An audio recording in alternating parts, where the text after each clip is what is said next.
Nothing crushes nothing.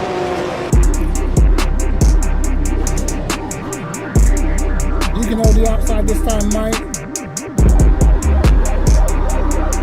Oh, Szymanski binned it. No way. No way he didn't.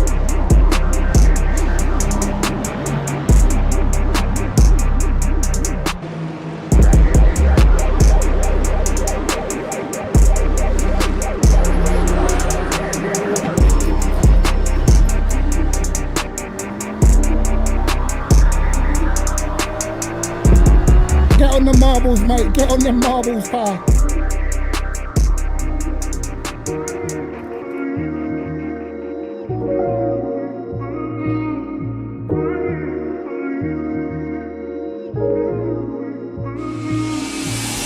Oh, no, no, no, no, no, no. My throttle stuck. Oh, my God. Throttle stuck.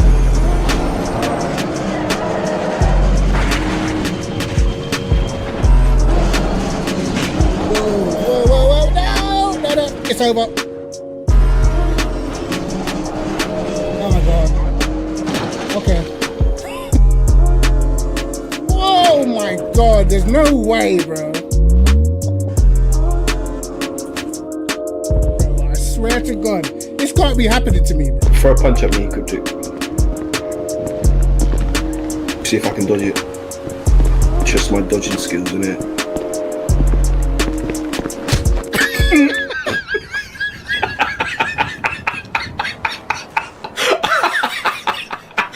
Damn.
Right, lads, I don't even know what the mic sounds like right now, but for whatever reason, one of the ports is just not working.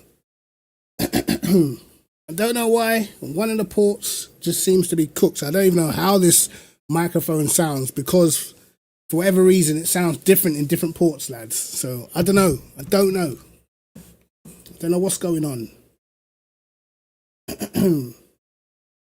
But we shall see.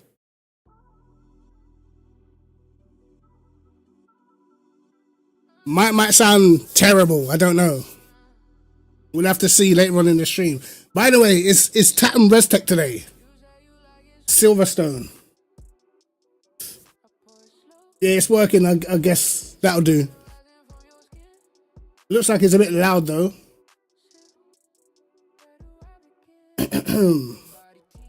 How is everybody, man? Is it raw? I'm gonna put it in a different. I'm gonna put it in a different port, bro.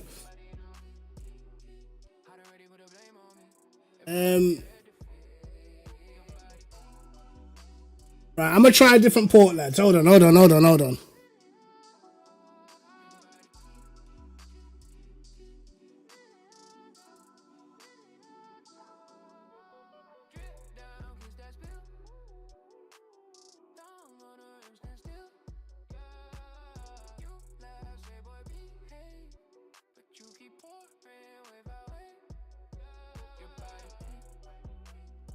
What about now?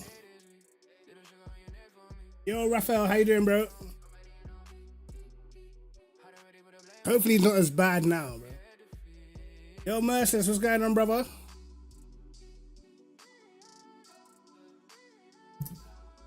All right, today should be a good race. It's going to be interesting because I know that basically they've been allowed to change car. It's quieter. Cool, no problem. No problem. We can turn the volume, bro. No issues with that.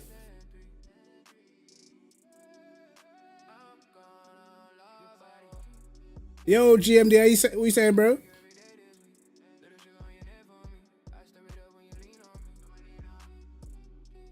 I'm waiting for today. So yeah, today I think they've been allowed to change car. I don't know how many drivers have, but it should be an interesting one because those who were using the Lambo's kind of dead,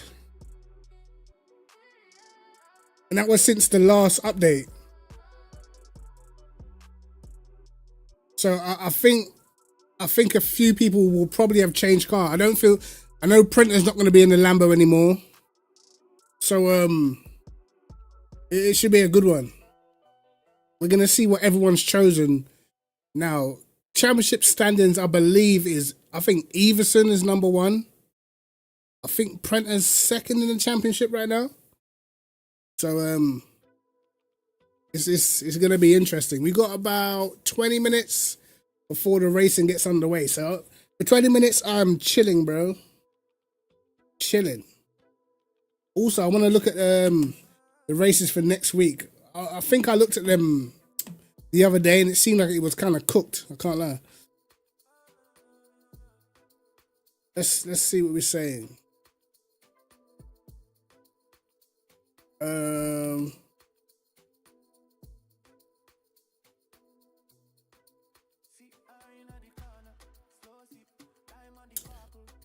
Bahrain fixed. It's alright. 20-minute race, but yeah. I don't really even do fixed races anymore, to be honest. LNGT3 Sprint Open at Sebring. They've put that as a beginner race. That's weird. Normally these races were like silver. Now we've got Prototype Fixed at Spa. Prototype Classic Tour at Fuji, that's open. And Imola. ELMS Sprint Trophy, open setup. Then we have Interlagos Fixed Hyper Sprint. That's a 20-minute race. 20-minute fixed races around Interlagos. It's going to be interesting. I would say right now, fixed around Interlagos, you're definitely going to be looking at Ford as number 1.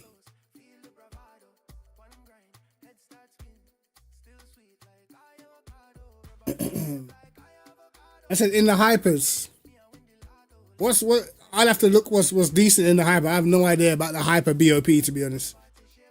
Le Mans WEC. Well, we knew Le Mans would be on this week because I got the endurance set on the weekend.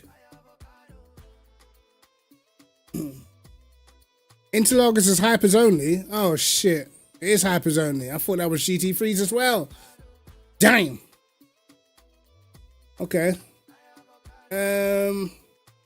What we got for the weekly? Silverstone. Yeah, I think we're cooked this week, you know. Can't lie. We kind of cooked this week. In 2.4 hours of Monza, you know. Yeah, leave it out. Leave it out, mate.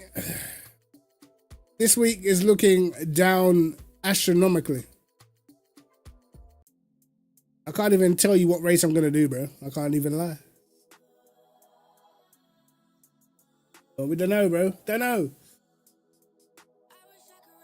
I don't even think hypers are dead. It's just like, I don't know. It's just never gonna be GT3s, you know.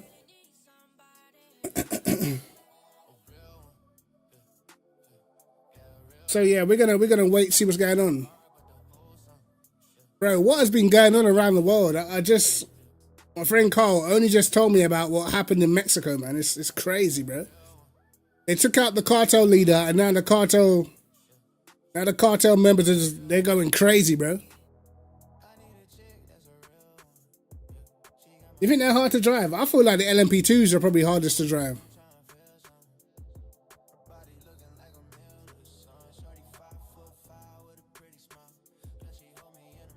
I don't like. To me, the hypers don't feel like hard to drive. The LMP2s, they feel like they're more random. You know, like you can get the braking wrong on the hypers. It's not as bad. You get the braking wrong on the LMP2s, you're just backwards.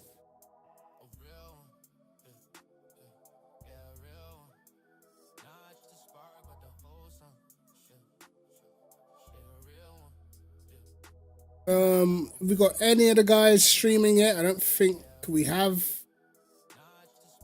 Oh, Tommy Liddon streaming, Whitehead streaming. They're probably doing a bit of practice. They haven't actually started their stream yet. But we will lock in as soon as everyone's live, bro.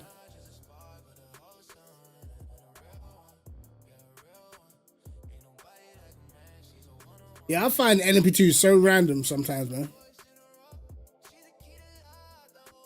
The thing is, I used to like the LMP2s. Like when I first played this game, I actually preferred LMP2s to anything else. And then I remember the first update, I felt like the feeling changed for me, and then just never drove them again afterwards.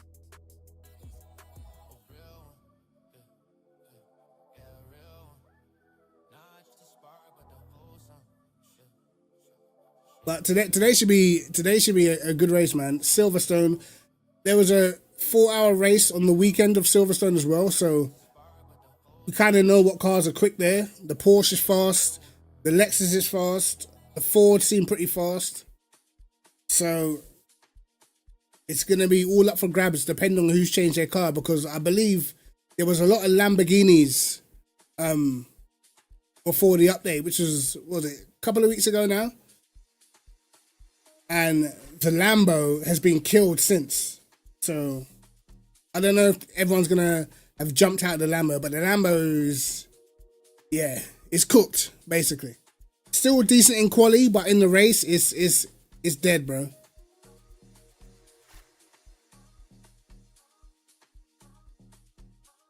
Fifteen minutes.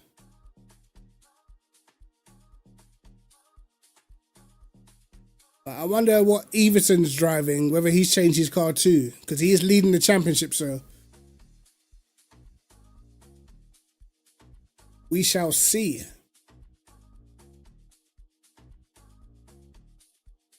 Who watched it? What was it, last week? F1 testing?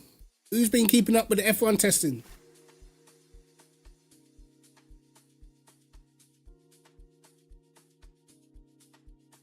I mean, it's looking decent for Ferrari. I still feel like Mercedes are the fastest. I can't lie. I said F1. Who's that? What do you lot think about the regs so far?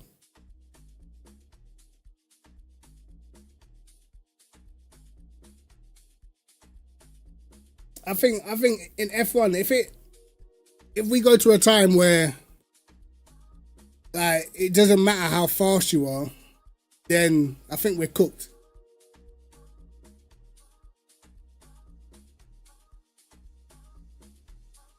If it's purely just managing batteries for the whole season, then F1's gone, bro. Yeah, the engine changes happen, so it's literally just like at the moment it seems as if you're doing a lot of lift and coast and battery management and all sorts. So I don't know, man. I said anything would be better than the ground effect era. The ground effect era wasn't even bad.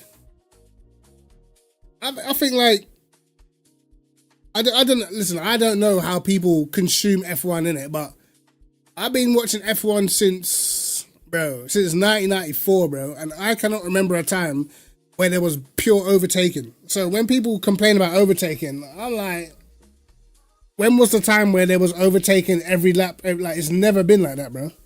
Never. I mean, I think there's a lot of nostalgia, but if you look back, bro, man used to watch races of Schumacher getting stuck behind Alonso, being faster for the whole entire race and could not pass, bro. That's what we used to have back in the day. There wasn't much overtaking back in the day. So I'm not sure why people think like that hybrid era was so drastically different. It wasn't. It's always been the same, bro. It's always been hard to overtake in F1. You know? It's never been like F2, for instance. F2, there's always overtaking every lap, always battling. F1 never been like that.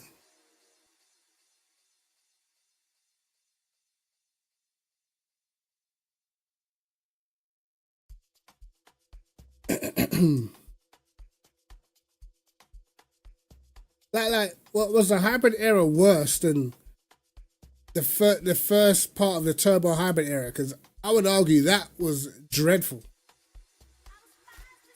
Yeah, fuel strategies, but it just meant that overtakes were done in the pit lane. There was not actually that much track action, you know. Most overtakes were done in the pit lane. So technically, in terms of racing, you don't really get that much racing, you know.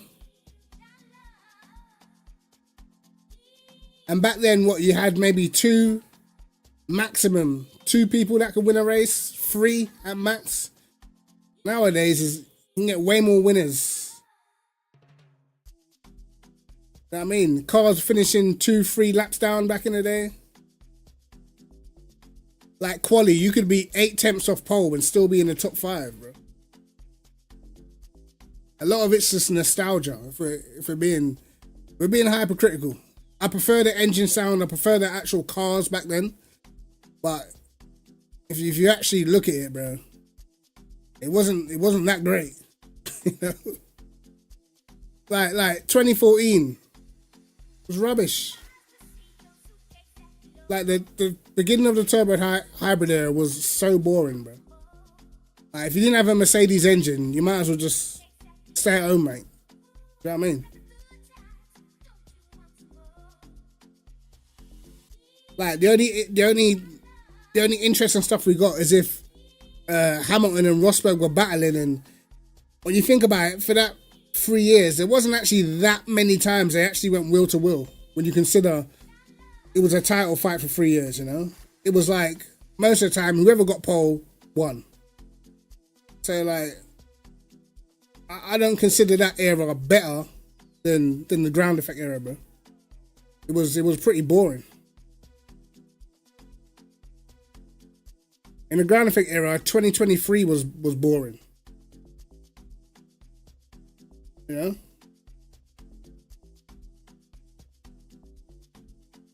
Like, I can't remember a single standout race from 2015, bro. Like, I genuinely can't. Like, what, Tottenham? They deserved it, bro. Do you know Tottenham could genuinely get relegated? I don't think you know how funny that is to me. Tottenham could genuinely hold a relegation. And it will be so funny that they've got the new big stadium just to play in the championship. I looked at their fixtures, bro, and I'm thinking, rah, I can't see where these men get a win. They got Fulham away next, and I can see Fulham smoking them, I can't lie. I can see Fulham smoking Tottenham. And then I think they got Crystal Palace at home. That's a 50-50. No, bro, I don't care. Look, this is the thing, bro. Tottenham fans care about the derby. I don't care about the derby. You know what I mean? It's bro. I won't miss a derby at all. I generally don't even care about Tottenham. Like in opposed to like a rivalry. Like I personally feel like Tottenham fans hate Arsenal fans more than Arsenal fans hate Tottenham. You know what I mean? They have a hatred because they want what we've had. We don't really have the same hatred. We just think that they talk too much for a team that's never done that. You know?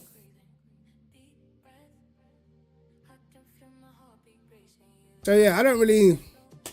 Just Tottenham, innit? I have more disdain for I have more disdain for like United and that. Bro, not really, bro. Highbury and Islington is not Tottenham. You know what I mean, it might be North London. It's not Tottenham, though, isn't it? And anyway, what are you gonna do about it? You moved into your bits. What are you gonna do? You're not gonna do nothing. And they can't do nothing. And that's why they're upset, bro. Do you think if Tottenham are better than Arsenal, like for years and years and years upon end, like 10, 15 years, they wouldn't even feel the rivalry how we, how they feel it now. Because you'll just be like, it's just Arsenal. We beat them all the time.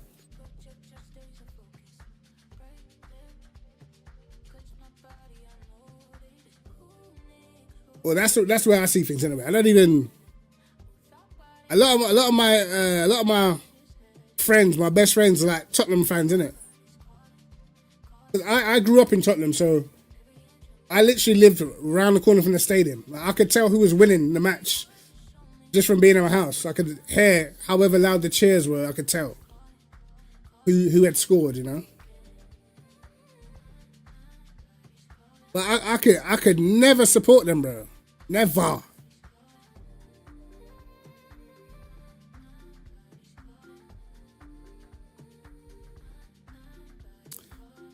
But what, we got 6 or so minutes. Let's see if have they gone live yet?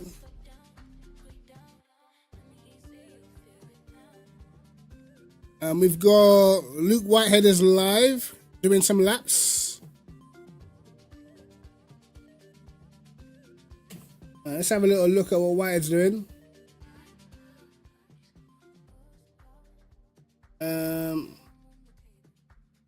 Let's have a little look.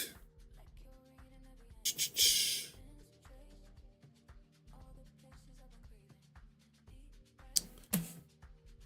have a little look. In a Ford, currently half a second off, but he's warming up tyres. And of course, the Ford takes a little longer to warm the tyres up as well. So we're going to see. I think the Ford's got very good race pace. So has the Lexus, but the Lexus at the moment is broken on virtual energy. It uses way too much. So it's going to be interesting. The Ford's always been pretty good on the virtual energy, so let's see what it's saying.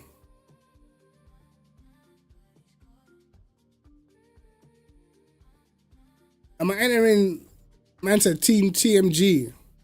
But I'm not entering Nathan. I don't have time to sweat like these men will be sweating all over the weekend doing these esports races, bro. I just don't got the time no more.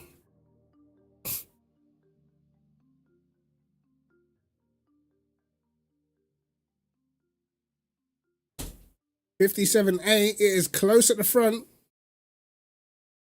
It is close at the front.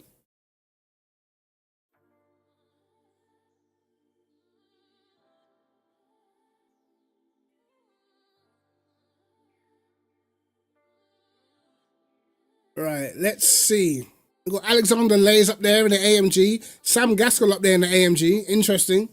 The AMG, again, is another car that suffers badly with virtual energy. So let's see how it goes, man. This is practice, of course, in quali. I'm not sure what the conditions are for quali, so. Yo, Zach, how you doing, bro? This is going to be interesting. I want to see what pace Everson's got. He looks as if he's doing race runs at the minute. Will Scalvini be able to trouble the guys at the front? He's in the Porsche, and the Porsche is very strong here, so.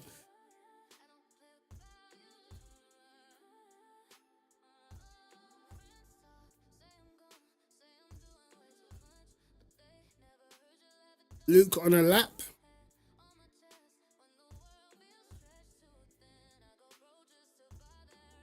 This is going to be a close quali, lads. Yo, Maris, what's going on, brother? Come on. got a V buff. Well, the update's out tomorrow, right? The another update coming tomorrow, so I take it he has inside information. Because the last race I saw from Leiden, the V was dead. Currently, it's interesting. Last race I saw from him was what? Fuji. And his VE was it Fuji? What was the last race they did? And he was saving fuel and they still got smoked. What was it?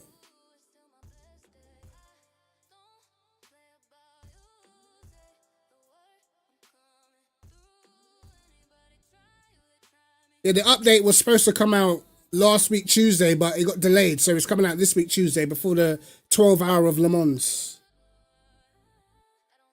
Man said, unfortunate looking is crazy. Oh my god. Right. What time is the quali going live? I'm not too sure. Let's have a little look. TATUM up yet? No, it's not. We do have Grigoletto live. We've got Leiden live. Let's have a little look at Leiden.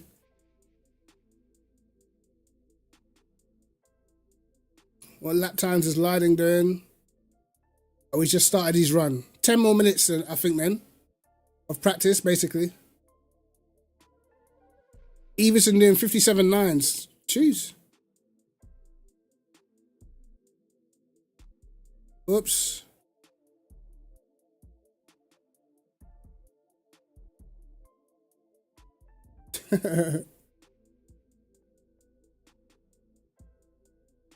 Man said that Tash.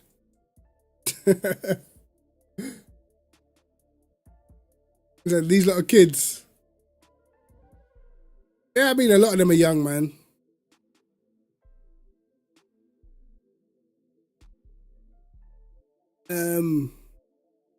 It looks like it's pretty close, though, lap times. Let's see, let's see. I think Prenter's the only one that's got Lexus, man. Lexus V is cooked right now. It's some ad. I think it's got some. Oh no, bro, some ad. Oh no, bro, can't get rid of it. It's on his channel, bro. So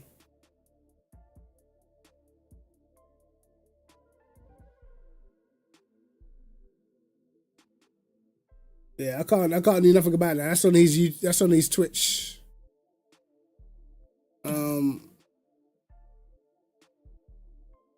Can go back to Whitehead though.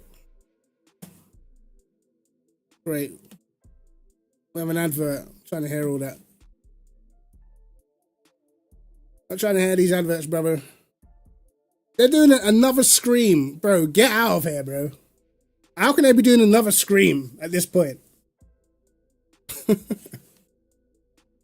Bro, how can they be doing another Scream? I can't be arsed, bro. Do you know how many? Whoops, wrong screen. Do you know how many Screams I've seen? It's the same film over and over and over again, bro. Do you know what I mean? What could possibly be new? Do you know what I mean? He hasn't caught Sydney yet? Jeez.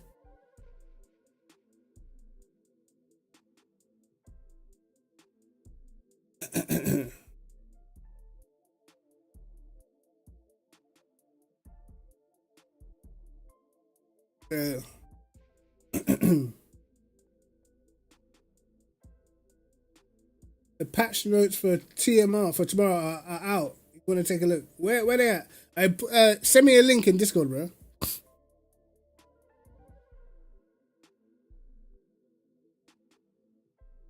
The team was using the Corvette.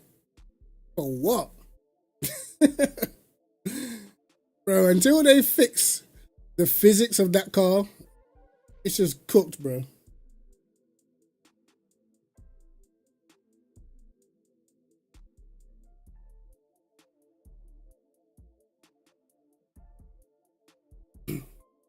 Look, I'm not talking about quali. You know what I mean, a lot of the cars can get fast times in quali. The drop off in the race is just pointless, bro. It's like the Lambo. The Lambo is still fast, but in quali, but the drop off in the race now is horrible. So you struggle to keep up. Nah, bro, that's set up, bro. I'm telling you, that's set up. I watched these lot saving fuel doing mad times the other day. Saving fuel, you know. Doing like mid 58 saving fuel during the race, bro. Yeah, like the Corvette, bro.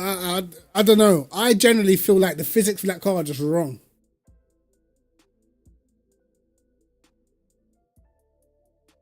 How old's that? That can't be a new setup. I don't think Predator's done a new Corvette setup, has it?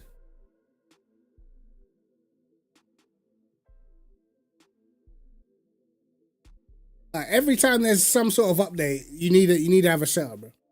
You need a new setup. That's what I find. Every single time there's a new update, you need a new setup.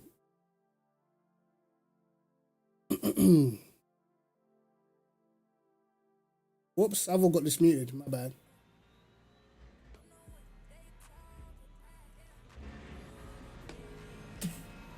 Alright, let's look and try and get a full quality lap.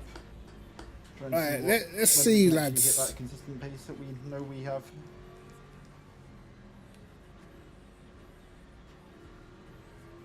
Right about now, Luke is pushing on the 57A. I think pole could possibly be a 0.6.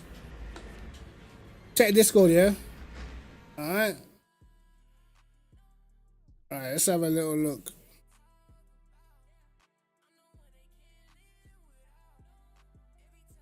Alright.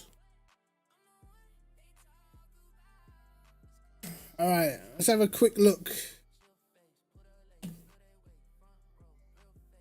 Netcode. Increase max client count to allow more spectators on the server. Okay. Fixed sign up page between unaware of ELMS2 ELMS LMP2 registration.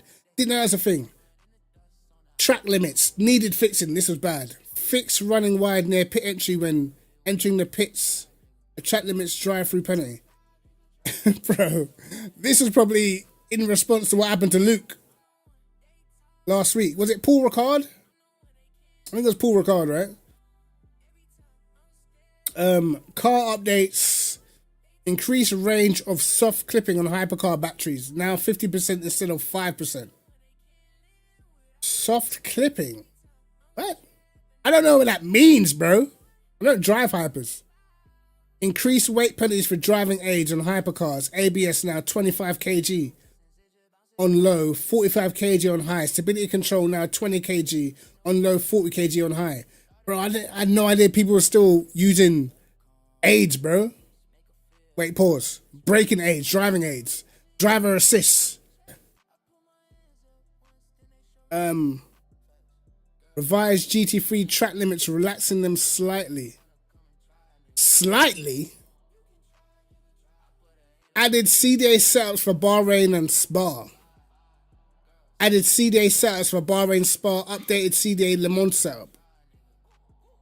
It's just a bunch of CDA setups for the hypers. Okay. You'd think they'd have done every track, what they should be doing. Otherwise, what's the point of having it in the setup menu? Not even up to date. Ferrari GT3 Evo, GTE Evo, fixed not being able to change all tires at once. What? That was a thing? Alright, all these are just setups, bro. BOP changes. This is interesting. Fixed incorrect positioning of BOP ballast on GT3 cars in the 1.23 update. Below BOP changes were made in the 1.23 and are compared to the 1.2 release. Adjusted weight penalty kg Bahrain minus 26. Wait, okay. Kota minus 12. It's for the Aston, by the way. -5, -28 at Interlagos. What? Yo, this thing's gonna be a rocket. Do you know how fast the Aston is at Interlagos right now? Yo, this thing's gonna be nuts. What? -28 at Interlagos. Okay. Le Mans +20, Paul Ricard -13, Portimao -15, Qatar -35, Sebring -5, Silverstone -14. Adjusted power position at Le Mans. What does that mean? Adjusted max stint energy at Bahrain -7, Fuji -5, Imola +5, Interlagos +1, Le Mans +9, Monza -2, Paul Ricard +2, Portimao +6, Qatar +2, Sebring +1, Silverstone +6, Spa +1. Damn. Yo, Aston is looking like it's back. Adjusted weight penalty. Now the oi. Hold on. Yo, hold on. I'm looking at this, right? -10 at Bahrain, -7 at Qatar, -8 at Fuji, -10 at Imola, -27 at Interlagos, bro. And bro, the Aston right now, if this is, I'm trying to work out if this is what happened in the last update and now they're just releasing the weight. But if this is on top of the last update, the Aston is going to be a joke. The BMW needed -27 because it was slow at Interlagos, but I don't know, bro. The BMW was definitely a lot slower than the Aston last time I checked. Oh, max power. Okay.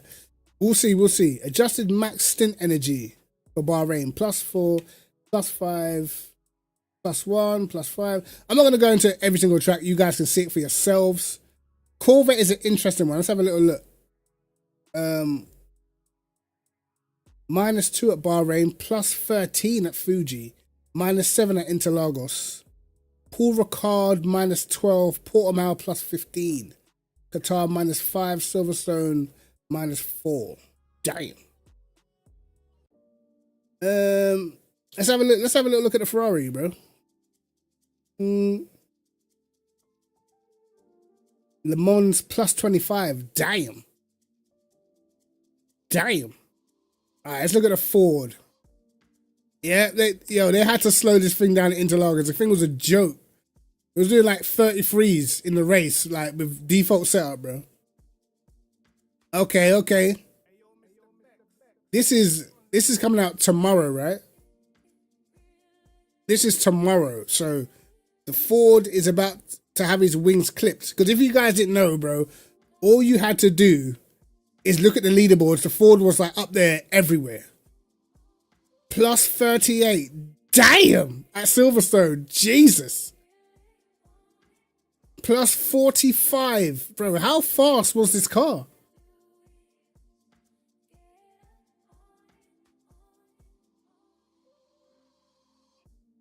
Oh, the fixing of ballast. Oh, okay.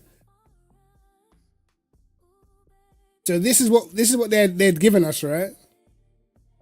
Sheesh. Yeah, Lambo got collatted, bro. Lambo don't have a single minus. It's plus everywhere. Oh, okay. -15 at Silverstone. This is interesting, bro. Interesting. Adjusted power position at Le Mans. So it's only certain tracks where they got the power position adjusted. What did they do to the McLaren? Yeah, McLaren's got pretty much a plus everywhere as well. Adjusted power position at Le Mans and Monza.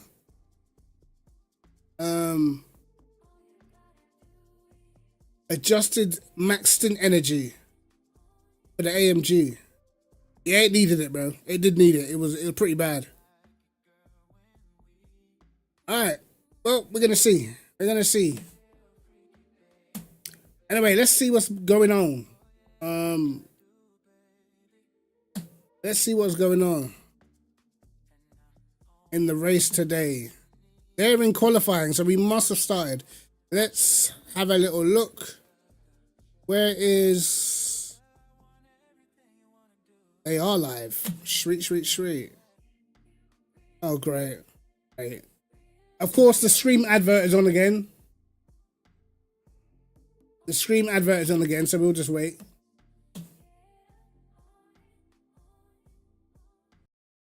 Right. Lads, it's time to lock in. As soon as qualifying is available to watch, we will get it on. Unfortunately, I'm having to watch this silly Scream advert.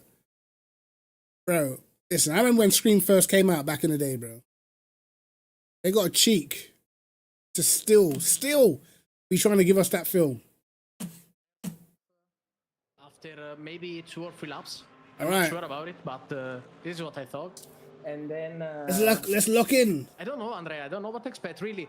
It's... I don't know what to say, because all the drivers... If that's basically the same bot, in then the Ford is going to be more cracked. or less with the points are near, so we will see who is gonna... Who we got for pole? So someone has to be. Sooner or later, we will see about after an hour of racing, of course, before the qualifying. But let's make it like this. Right now, of course, we have the no chronometrical time, so it's pretty much difficult to have a bet on it. But after the first round of laps, we will see which driver you will bet a coffee for the pole position. Right. Okay. Also, Porco, we can see from the onboard that the winner from the previous race. Let's see how we'll do. What we will do. Yeah. Probably is gonna be. Oh yeah, Porco won the last race, isn't it? And Porco was fast. He was fast. I'm pretty sure now the standings will change a little bit, but Porco now is on the second sector on the Formula One starting straight. And who else? Who else could? Reference, but you know what? We'll give Porco the option as he won the last race. You were telling me with the Hypercar new model, the driver has to be more gentle. Right, there's the poll. There's the poll for who gets pole position for GT3, bro. In general, get your votes in, lads. I think that I don't know. Porsche is very fast there, by the way. But you have to. I don't know, because I don't want to say something that is wrong right now, but yeah, I think that if you drive in a clean way, you can just who we got, lads? You can just improve your time. Your payoffs. Yes. Clean driving pays off. Yes. Get your votes in. Get your votes in. In a track like this, because you have a lot of high-speed corners down to Whitehead sticks in a 59.1. Maybe stress the tire a little bit on the surface, so you have to be gentle, especially with the front, to allow the tire to be alive, to not overheat during the race, during the qualifying. So maybe that's the secret. Right now, we have Luke Whitehead in pole position, in momentaneous pole position, and Iverson is more. Let's say he's back in the mandem, yeah. Behind. Come on. Oh, these new graphics though. Yo, I like these new graphics, by the way. I will look at Kieran Prendergast, because he has a Lexus that is a car that we don't usually see on track, and is up to P5. And yeah, I'm very curious about this performance, and very curious on why he chose this kind of car. And I think he is one of the drivers that he spent the token, right? Yes, it is. So right. He must be pretty sure about this choice. Well, we will see. He's very sure about this choice. He's very sure. I can assure you. I think they are still warming up the tires, so let's see. He needs a bit of space, though. He needs a bit of space. Exactly. Right now. Oh yeah, I like these graphics. You know, I like these graphics they're using. But you know what? I need to move my camera. I need to move my camera. He's not improving on his lap, but he's very close to his personal best. So maybe if he managed to make the T4 of his life. I don't want to cover their logo. Ahead of Luke Whitehead. It's going to be an interesting challenge between American horses. This little with, this down here, I like this, bro. Sant'Agata Bolognese car, a different school, a different kind of machinery. Yeah, And you let's could see change if it. You could Iverson change the can car. put Yeah, Lambo on the only once P1. though, because of the update. So they've changed the car. With the numbers right now, because I see a lot of 397. But yeah, we'll display.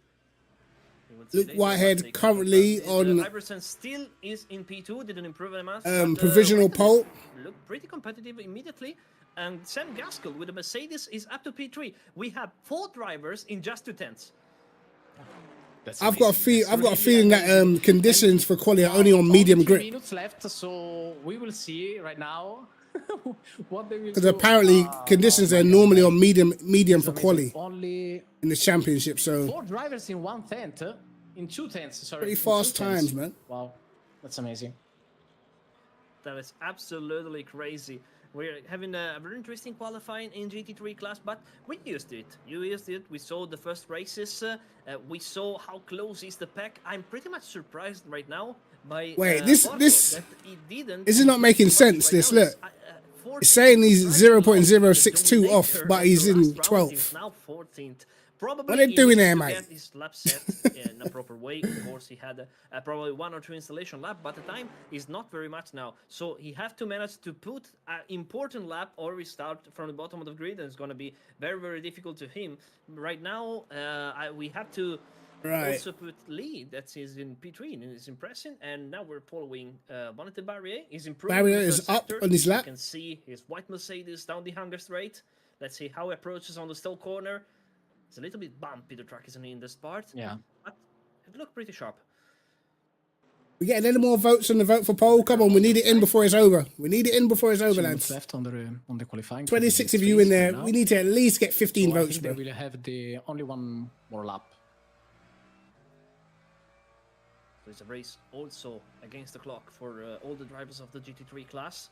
Okay. I think he did a little bit of correction during the initial Whitehead does a part of the 57.8. clock Gaskell order, does a but 57.8. He didn't lose too much time. He's improving as well in the second sector. He's gonna Gaskell gone maybe, fastest. do a little bit jump ahead in qualifying. I saw for Everson a while the yellow pits. flag. I don't know if anyone's spun, but of course it's not gonna. Prenter takes it. Is now in the look corner. 57's very sharp corner, damn. Probably one of the corner more Damn. to approach with the Mercedes. Yo, with the pace, with the Prenter logo. just cooked, bro. He managed to do it pretty quickly. Now on Prenter to just the cooked. Wellington Straight is Damn. Brooklands. We can see how heavy Man is almost the put 2 brake and temps on the put man, front. Oh, it's a bit of slide maybe.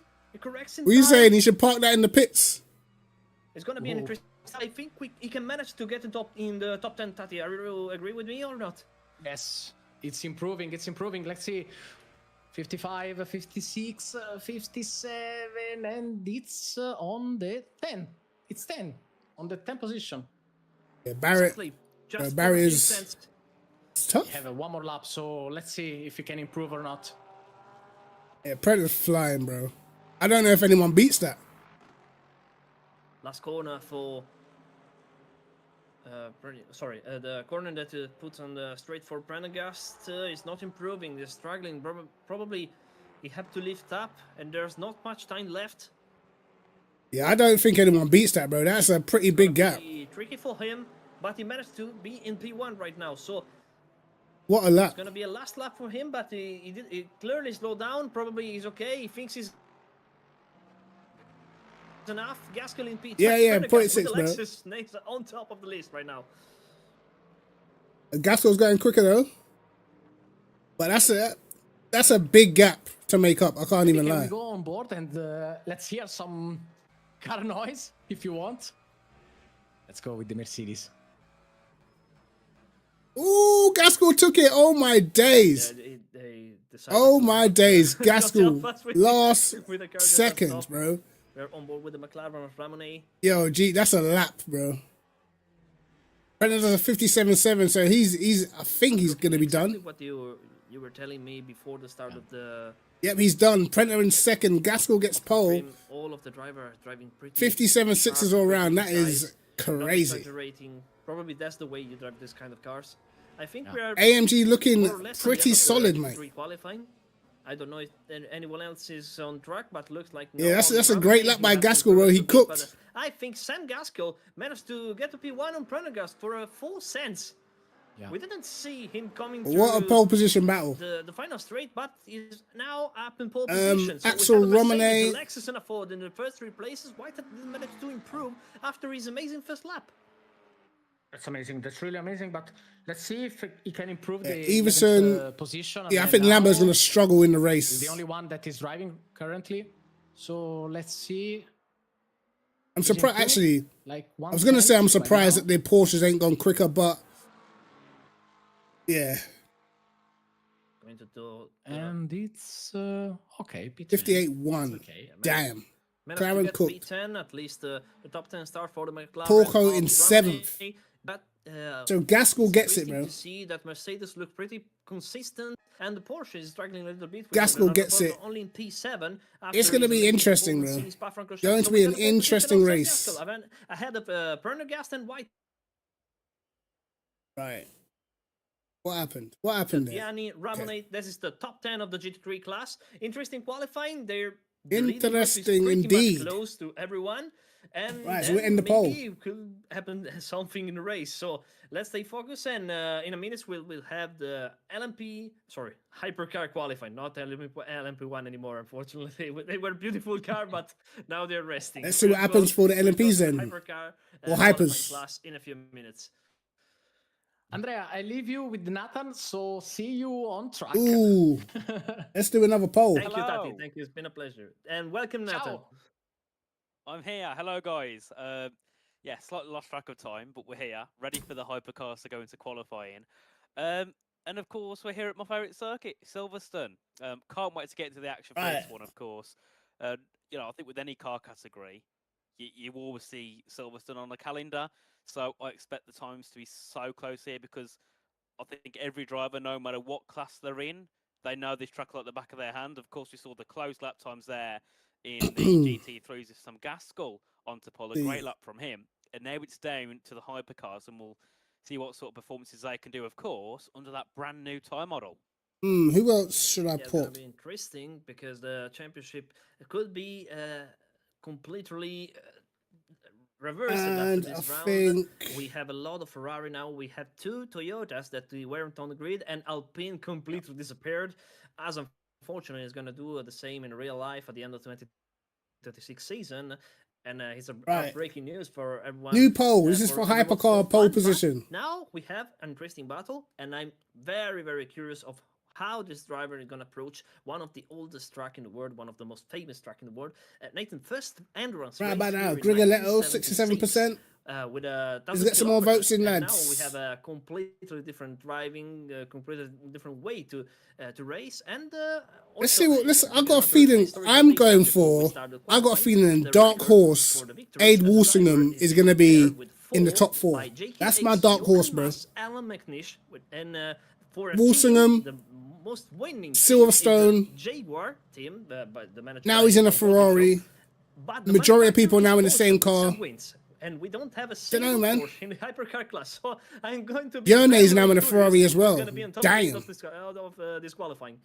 That means Well, they that must have maintains killed me that back, McNish. Aston, Oh bro. my, that does take me back. But yeah, very nice statistic indeed. But of course, it's now to see Rigoletto win the obviously Toyota. what What? records we can make here in the TRC Championship as all the cars get ready to go out. Of course, we've got Rigoletto win the the likes Toyota. of Iamolo, and I think it was. I have Debano not who seen went to Ferrari anyone use a to begin with. Toyota properly since Many others have Baldwin, switched bro. into it, so they might have a bit of an advantage here already driving. You're that always car. backing your boy And Yone. it also makes me think. I that feel like Yone is despite like that a Ferrari better is racer best, than a or qualifier, isn't it? Both the Ferrari and the Aston Martin are the best because David Mocek, I'm sure it was in the Aston Martin and has switched to the Ferrari, but many have switched Alright. to the Aston Martin as well. So that's an interesting thing to note. But of course, we'll keep an eye on this as we.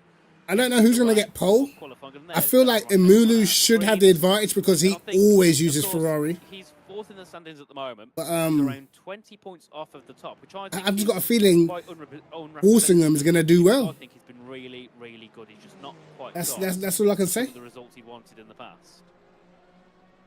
Yeah, I totally agree with you. He's coming from a second place in Spa, but he pays the disaster strategy in Qatar that plays him behind.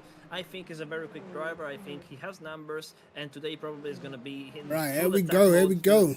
try to get Yes, it's going to be closer interesting on to the see what championship Grigoletto can do in the lead. Toyota. Now, Simon Chich, after two pretty competitive results, he won without any question, to be honest, in Spa after a brilliant. What do you guys want me to do? Do you want me to do what I normally do, like flick through all the POVs? Points of advantage with Grigoletto. Grigoletto is one of the other drivers that is switched, and is one of the two Toyota in race. They're on the Le Mans website, isn't it? Exactly there with the car number 8, of course, the stock livery right now. They still have to work a little bit on the new liveries. Probably they didn't schedule to start On the season LMU with this car. forums. Of course, they used to go with an Alpine race car, and now we are on this Toyota. It's a beautiful race car, and I'm happy to see it on Le Mans Ultimate.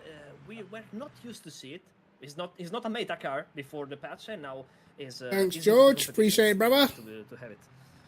Yeah, definitely. I was going to say the exact same thing. We never see this car often, but I'm glad it's here. I really like the style of the Toyota, so we'll see. I actually like the Toyota as well. Can't lie. These are still warming up tyres, bro. As most drivers Oh yeah, forgot. The tyre warm-up is different now. Making his way through the opening couple of corners, and then, of course, gets blinded by the rear-view mirror as he makes his way in towards Beckett's and Beckett's. Of course, it's being like that snap. 2 and 3 and 4 around this track. Of course, a different style to what we have for the general for the general Grand Prix layout. This is the endurance layout, I believe. So it's a little bit different. Yeah, that's the thing with me. I don't like when I see too much of one car, you know. A couple of mistakes heading through.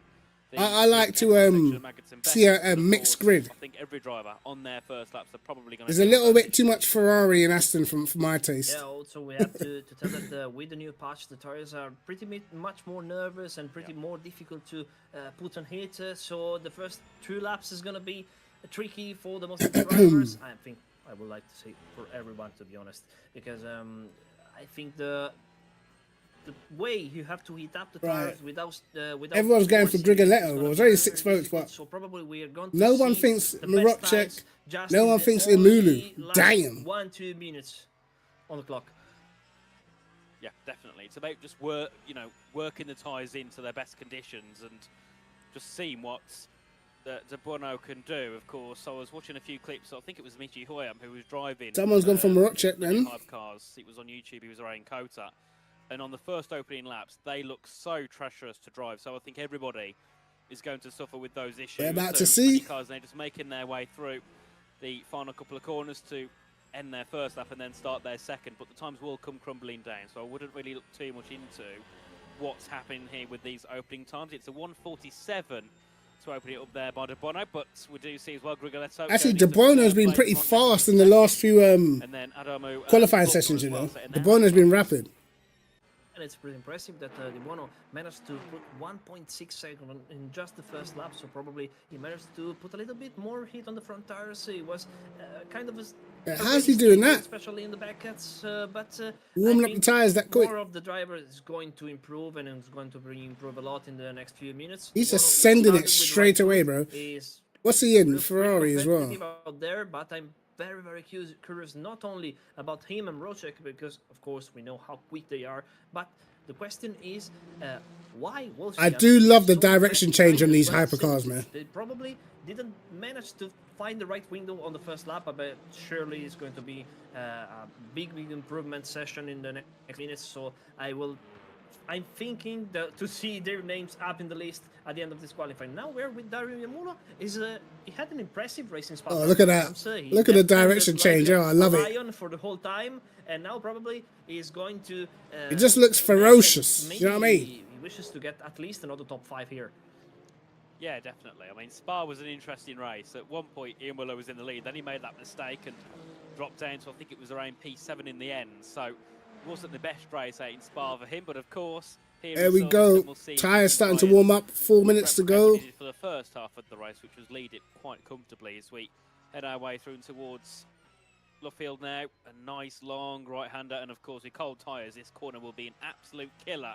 43-0 by Grigoletto in a Toyota. Goes quickest by half a Damn. second to Marco Buono. We've got Adamu as well in third, Faulkner into fourth. Imulu, Goes quickest by 42.5. half a second. A great lap there by Dario to go top of the time into Grigoletto. Of course, normally a driver with C to be at the top all session long and to stay there. Well, today it doesn't look I like said he's- Imulu should be quick, bro. normal This is dominance his like car we that he's normally always see. in. As we do see as well, Simončić on track. We'll see what sort of lap time he can do. Currently down in P10. Walsingham up to He's 5th. improved, but he's still quite a far bit off the pace. It's 2.9 seconds off for him, as we do see as well. Hayden Walsingham up into P5. That's a much-needed improvement for him. Adamu on a good lap. Two Toyotas are actually looking very quick up at the front. Exactly. Also, Adamo, that he has a nightmare start of the season. Looks pretty competitive out there, and he's improving again. His first sector is green. I'm pretty curious about. They were using the caddy before the update. He's not improving the second sector, but he's more or I less. think in the the caddy's same hard zone. on tyres Maybe in race if he stints. managed to So get a brilliant T3, could actually go into the top 3 and put his car bad into middle the wall. sector. Well, not bad And of actually. course, 4,000 Adamu slower. is, down in 13th at the moment, hasn't scored points yet, so this would be a great race for him to try and jump up there and get something on the board. So, sitting 4th at the moment, you'd think realistically a top 10 could be guaranteed, as there's been a mistake in sector 2 for Trisciani, who's down in 14th, hasn't yet got a lap time on the board. So Yona needs to get a lap in. Whereas him, Adamu, of course, Rocek also needs to get a lap in. slightly down, pretty much matching. They're probably still sector 2. warming There's tyres South, though. Of course. It's a long run now up to the liners, but De Bono goes second. Bono 42.5, Grigoletto 42.7. Does improve on his time. What can Adamu do? It is an improvement. That's looking like He's 42.1 by and 4 Imulu. tenths off as De Bono Damn! goes Oh quicker my again god. by another couple of tenths. It's 4 tenths up at the top now for Dario, and it just seems nobody can beat the Italian man. Has all the drivers. Yeah, I don't know why the time's like this, bro. I prefer the times to the fastest. And look how close the grid is from P2 down to P5 to 2.5 tenths. Exactly, and he lost a lot of time in the third sector, Simončić, but Yeah, the he Aston was- Martin's he looking was, kind of chalked, bro. maybe, signing 2 purpose probably before Yamuro crossed the line, but he's still very, very quick. But the driver of the prancing horse of the Ferrari team is absolutely flying around the circuit right now. It's Yeah, Imulu is impressive in performance. flying. Yeah, Marco Di Buono. But I swear he does drive for Probably a Ferrari little bit, Esports, so also in the he might be second getting sector, them maybe, inside because he information, details about the setup and that. closer. It's gonna be very, very tough to stop Yamuro, but he's trying his best, of course, and looks pretty. 4 tenths though, pretty it's precise wild front of in the this circuit. field. Yeah, the traction also is pretty much good. He's doing his best, of course. And the lap isn't that bad. It looks pretty nice. He's going faster. He's actually going faster, bro. Managed to get Yo, he one needs to chill second out. in sector 1, and he's improving as well in sector 2. So maybe He needs to he's chill gonna out, bro. improve again, this already monster lap time.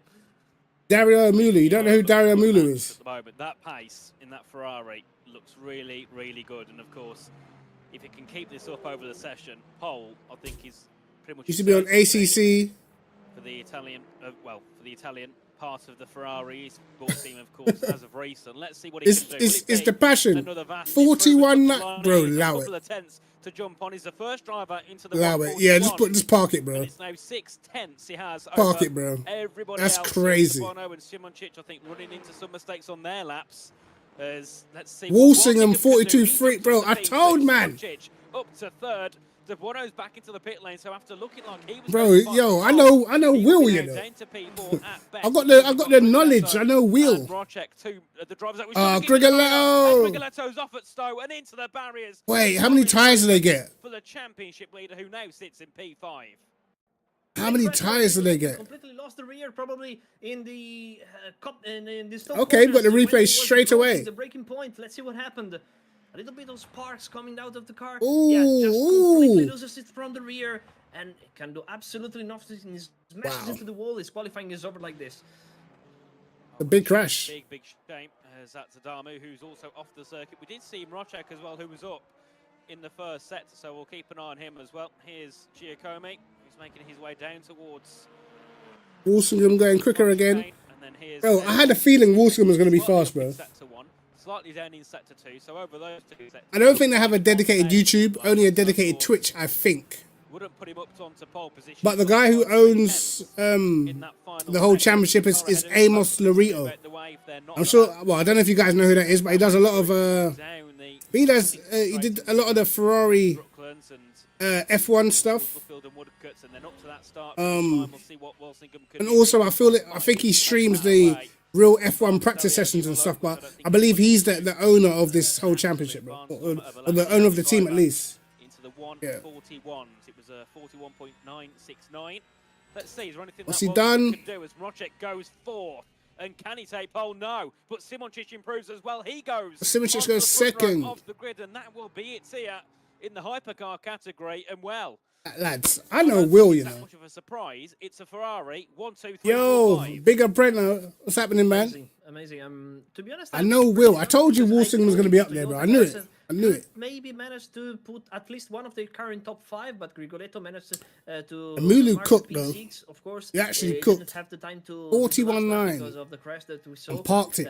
But Dang. sorry, I think it was Grigoletto, right? But yeah, top 5 all Ferrari, and Yamolo did a fantastic. Yeah, you missed the GT3 quali, man. Compared to the rest of the field. Kieran got second. Very close with Sam Gaskell. We know how strong it is. We know but he's on the front row, so it was a very good quali. He needs a little bit of point in the back to recover, to still be in the fight. So it's going to be another very interesting race, even with the new tire model. Definitely, and I think from what we saw as well there, with a few drivers like making mistakes, I think the big one being Fabio Grigoletto, it means that there's definitely going to be some at the top that are going to run into issues early on. So that's going to be something to keep an eye on. You've had 3 DNF so far. Yeah, bro. Like Corvette is just never a good choice. As you can see there, the front row, very strong. Any race longer than 20 minutes, bro, you don't want to be driving no Corvette. Waste of time. Grigoletto. First of the two, right. the first of so lads, what do you want? Do you want the mainstream at the start, or should I switch it to the individual POVs? Because obviously we could jump on board with Whitehead so we can see what's happening at the front of the GT3s. Up to you guys. Totally up to you. And then I believe the final rows of the hypercars, it's Pontiardi and Longo, and then of course we head into the GT. No, my new wheel is in a bag behind everything right here, behind my monitor. I don't have the rim yet. It's going to be a little bit interesting, especially in the first few laps, because there is I like the idea of the Corvette. I hate the reality.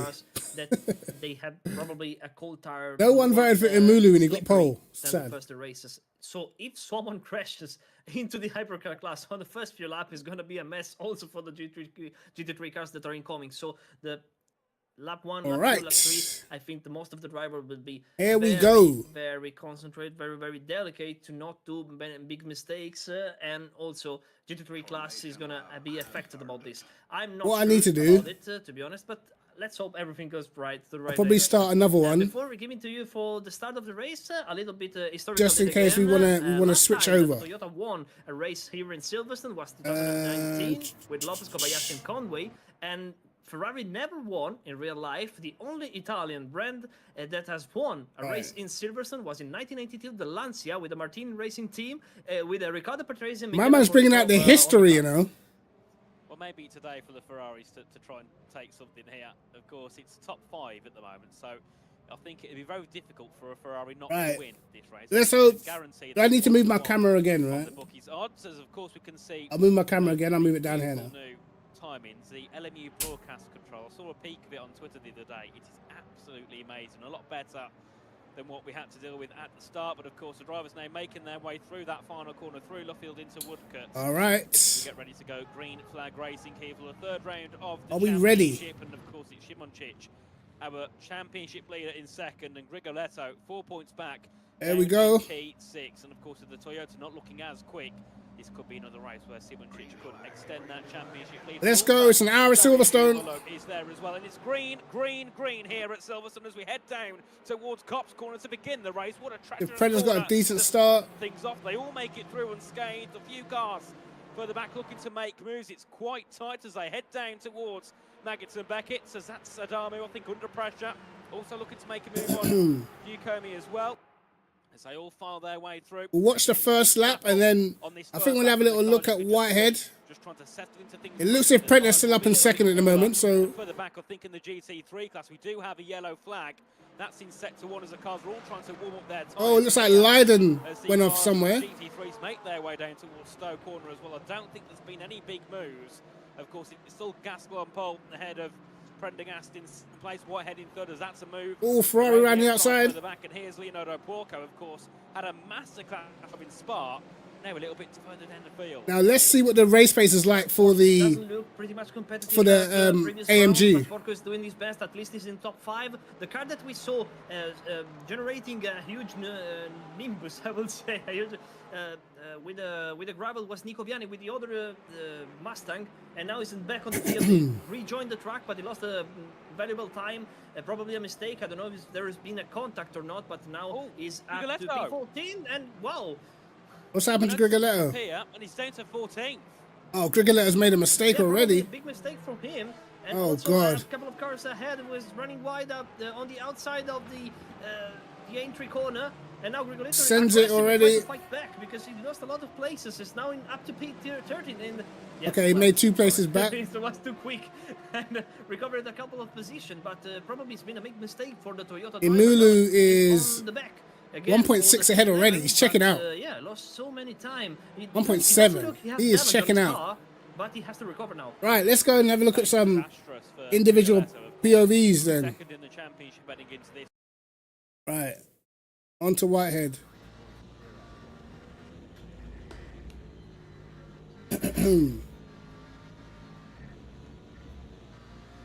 Looks as if these 3 are already pulling. So this is going to be the battle. We're going to have to keep an eye on the energy. That's going to be pretty important, I have a feeling. But I can definitely imagine... Prentice going to get Sam already here. I can imagine that the AMG's going to struggle. But Prentice looks quick, bro.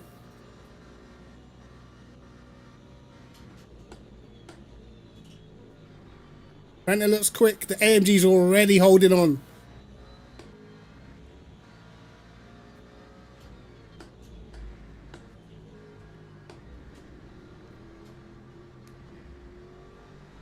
Interesting battle.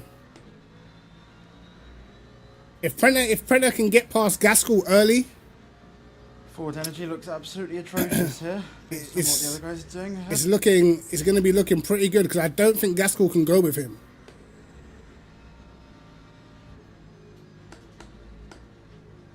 Well, that's because the bop that the Mustang actually got was completely broken. If you look at all the leaderboards everywhere, the Mustang's like pretty much the fastest car at the moment.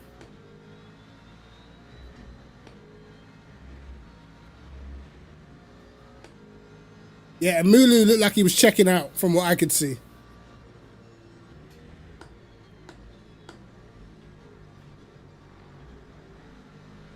What's interesting is all these cars at the front, I don't feel like they're the best on energy anymore. Well, I know the Lexus is terrible on energy now, so the Ford is now struggling a bit more of energy, and the AMG was always not that good on energy. So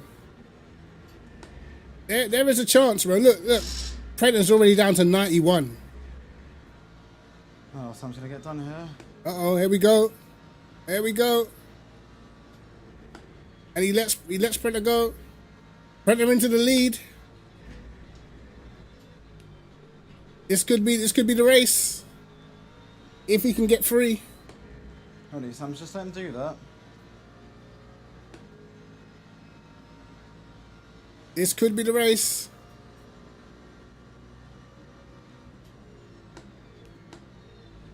Let's see though.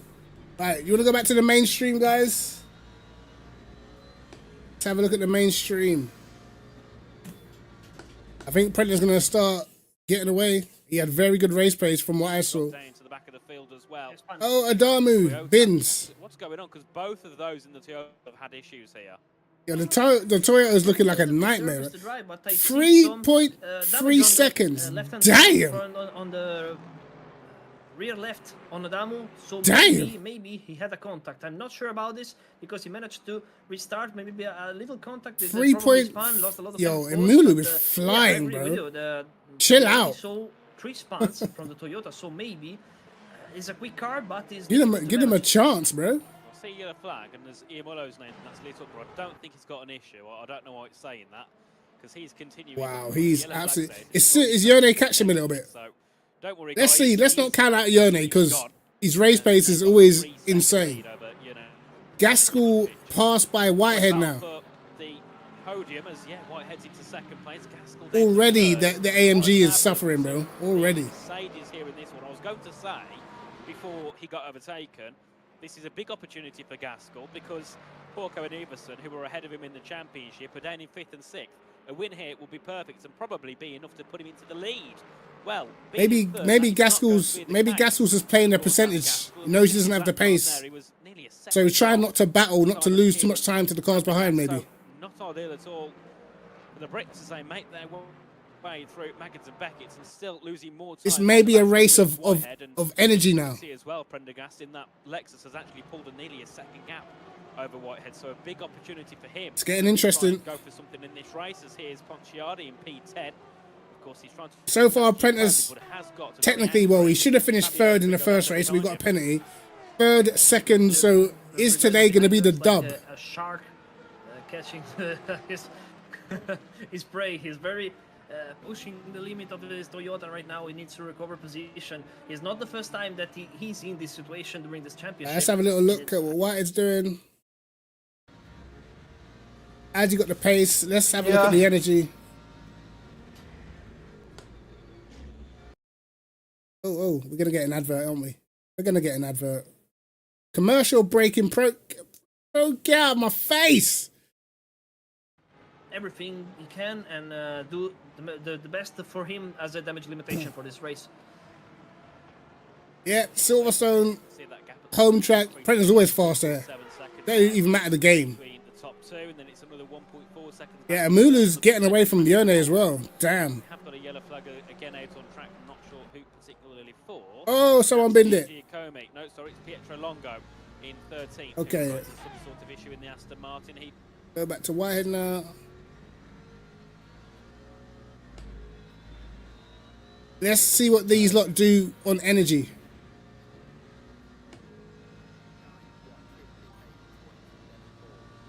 Both did a 58.7 last lap.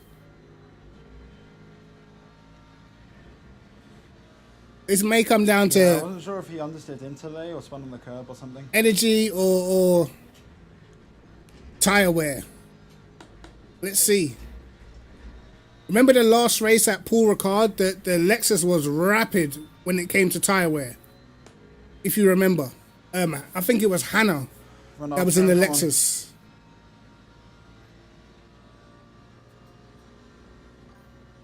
As we get the lap traffic, A really annoying smudge in the middle of my screening game. But the lap traffic's going to be a big part of who wins it. But Prentice's got more energy than Luke.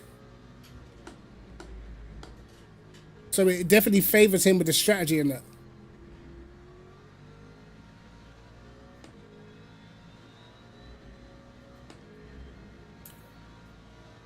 Gaskell holding in there though, 9 tenths back.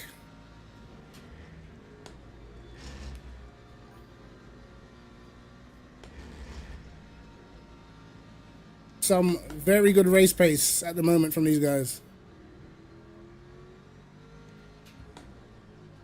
Looks as if for the first half of the lap, Prentice faster. Second half of the lap, Luke seems like he's got a little bit of an edge. the Ford energy is terrible, man. Look at this.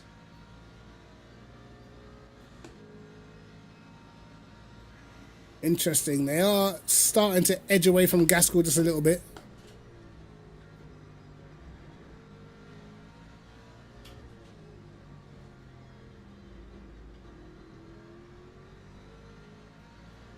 Good laps by both.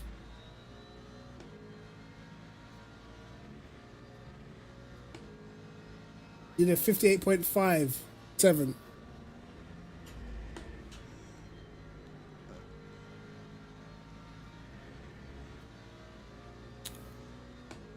It's going to be a close one. Gonna be a close one.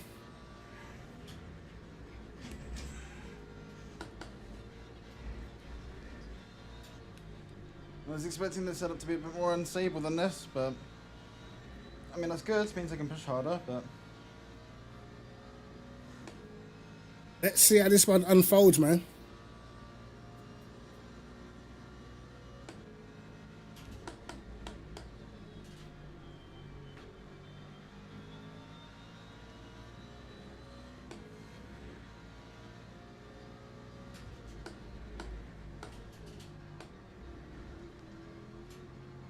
Predator seems to be very good in that first sector.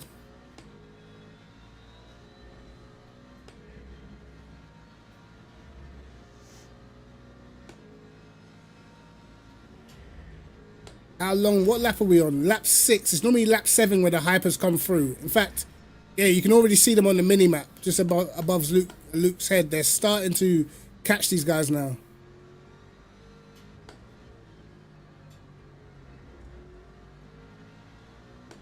I don't actually know how I'm catching Prenter right now.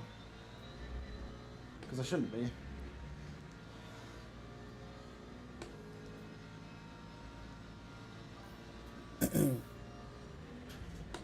Yeah, Barry's been doing a lot of LMP too.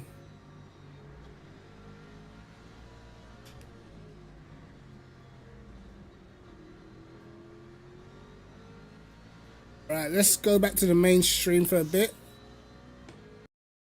Because I think the hypers will start coming through. The best of the best. And if they can't drive them, God help anybody else. I'm not even going to bother touching these cars now after what I've seen, because they do not look easy to drive whatsoever. But of course, that comes into the the realisticness of these Barry cars. doing 1.5 seconds off the pace is someone who crazy, bro. doesn't seem to have transitioned that well. He's down in P10 after being very quick in the first opening round. So, of course, his championship could be under big threat with the likes of Simončić being up in second and Yamullo being up in first. He could end up being about 20 points back from the leader by the time we head to Le Mans in round 4. Oh! Of course, that itself, Andrea, is going to be a very interesting race because that's going to be an open grid of, I think, there we over go. 60 cars. It's going to start kicking off. That's going to be interesting, isn't it? I think that's going to be one of those where anybody could come away with a win there. Yeah, This of course, is everyone normally gonna where race to win that single race and without thinking about too much about the championship. And this is normally where the leader normally gets to make a break for it, racing. So, or has their probably lead completely they cut. have to capitalize here because Le Mans is going to be completely different, and he's also Yeah, gonna be a 3 hours they'll definitely race change the where tires, bro. everything can happen, and maybe if you're unlucky enough, you could go away with a 0. So they have to maximize the performance and the result right now in this race, and that's what he's trying to do. He won. It's very close to Marochak. He lost also a little bit of the rear of the car during one of the lapping about the GT3 cars, and now the Will driver this of affect the TATUM lead? team is very, very close of the yellow my Ferrari. God. Maybe he has a chance right here down the inside. No, there's. Bro, they're so aggressive with the way they send it on you, bro. For a while, I told them Bono has a chance to pass him. Not yet, but he's I'm not too sure about the F1 2026 regs right now, man, to be honest. There's somebody off in the background. I'm sure I just saw smoke flying in the air. So somebody a little bit further back, I think, has run into Because I feel like if it's not about who's the fastest, it's just about battery management. That's no good, bro. We're not getting to see the drivers actually push. It's just about making your battery survive. That's a bit of an L for me, personally. For that 4th place, of course, that gap got down to about a 10th at one point, and I think heading through towards the loop, it was less than. No, they won't change for tyres, bro. They won't change, not for an hour. That's going to be scary. Oh dear me! Every time. Oh yeah, Whitehead's got traffic in a bad place. I always feel like somebody eventually is going to end up being spun. Brendan's going to get them on the straight. As you can see there, Rocek passing Prendergast, and so does Marco De Bono. So for now, they've dispatched the GT3s, but of course, as the race goes on and as the gaps increase, that becomes even more bro, worrying. Imulu is absolutely flying, bro. 6, 7 seconds ahead in 15 minutes. Crazy pace, bro. I mean, you look at it here. I don't think any. I think when in F1, there's always a degree of like management and stuff like that. But from the moment it's not even about the Toyota going fast anymore, it's just crazy to me. I mean, that car looks really poor. So it's just about managing the battery. You've You know, that's not. It's not. Between Imola and Summon, We're not getting to see anything really. 7.3 Whichever engine manufacturer does the best job. Minutes, that could be. That's if it, that bro. gap stayed the same now for the rest of the race. You're looking at. It's not a good look for 28 F1, isn't it? seconds for lead, which It's what they're doing in Formula E. I think for F1, it's a major L, doing bro. a fantastic job. Probably he's much more confident than anyone else. You're Also, literally because just he's limited driving by the Ferrari. battery, Of and course, then there's been the patch, a lot of it, we're not even going to know what's going on. Is more or less the same, and You might see someone. You might see someone flying down the straight one moment, and then in the next moment, they're getting overtaken because the battery's empty. So like, you don't know what's a. It's just going to be all over the place. That's what I think, anyway. I think it's going to end up being chaos, and I don't think that's a good thing.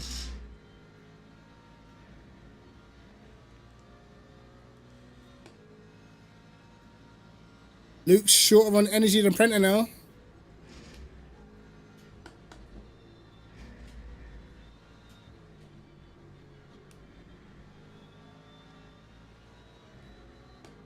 Yep, he's a whole % short.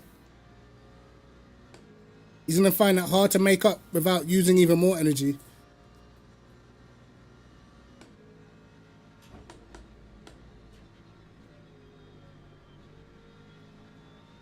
Yeah, man. Yo, Leo, what's going on, brother? Yeah, I can't believe, bro, like, think about it. In F1 right now, no one's talking about, who do you think's going to take the championship? Everyone's just talking about deployment and and the engine deployment and stuff, because everyone knows that's literally the main talking point, you know? Like nowadays, how are we going to tell what's a good driving performance? How are you going to tell that apart from what's a great car on energy? You know?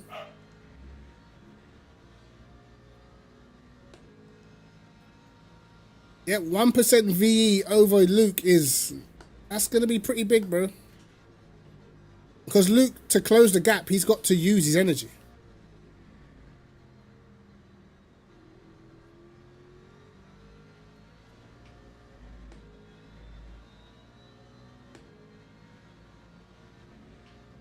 And I managed to increase the gap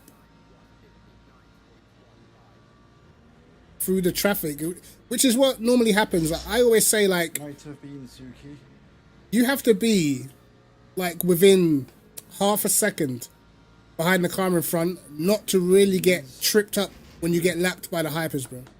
If you're anything bigger than that, they always like throw the car within the gap and then you end up just losing time.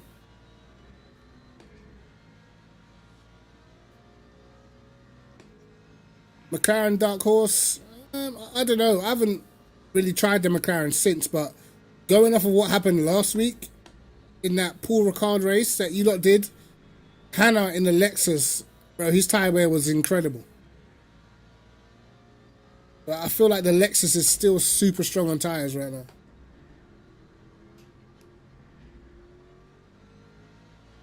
We'll see as this race goes on, but I feel like the Lexus is definitely up there.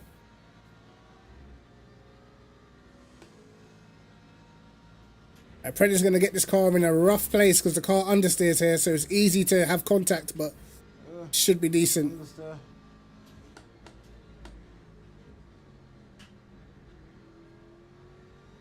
Did lose a little bit of time.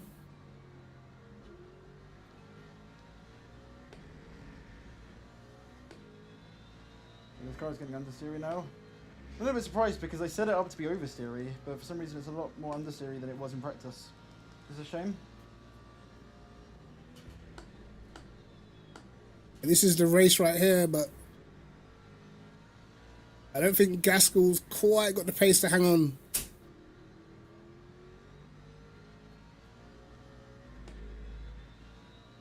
Yeah, the energy saving, like, I feel like there is a good way to do the bop with energy saving. I feel like the cars that are genuinely, on average, always slower should have better energy. And the cars that are, on average, faster should have slightly worse energy, just to balance it out. Because otherwise, you just end up getting what you're seeing in the hypercars where everyone's just in the same car, you know.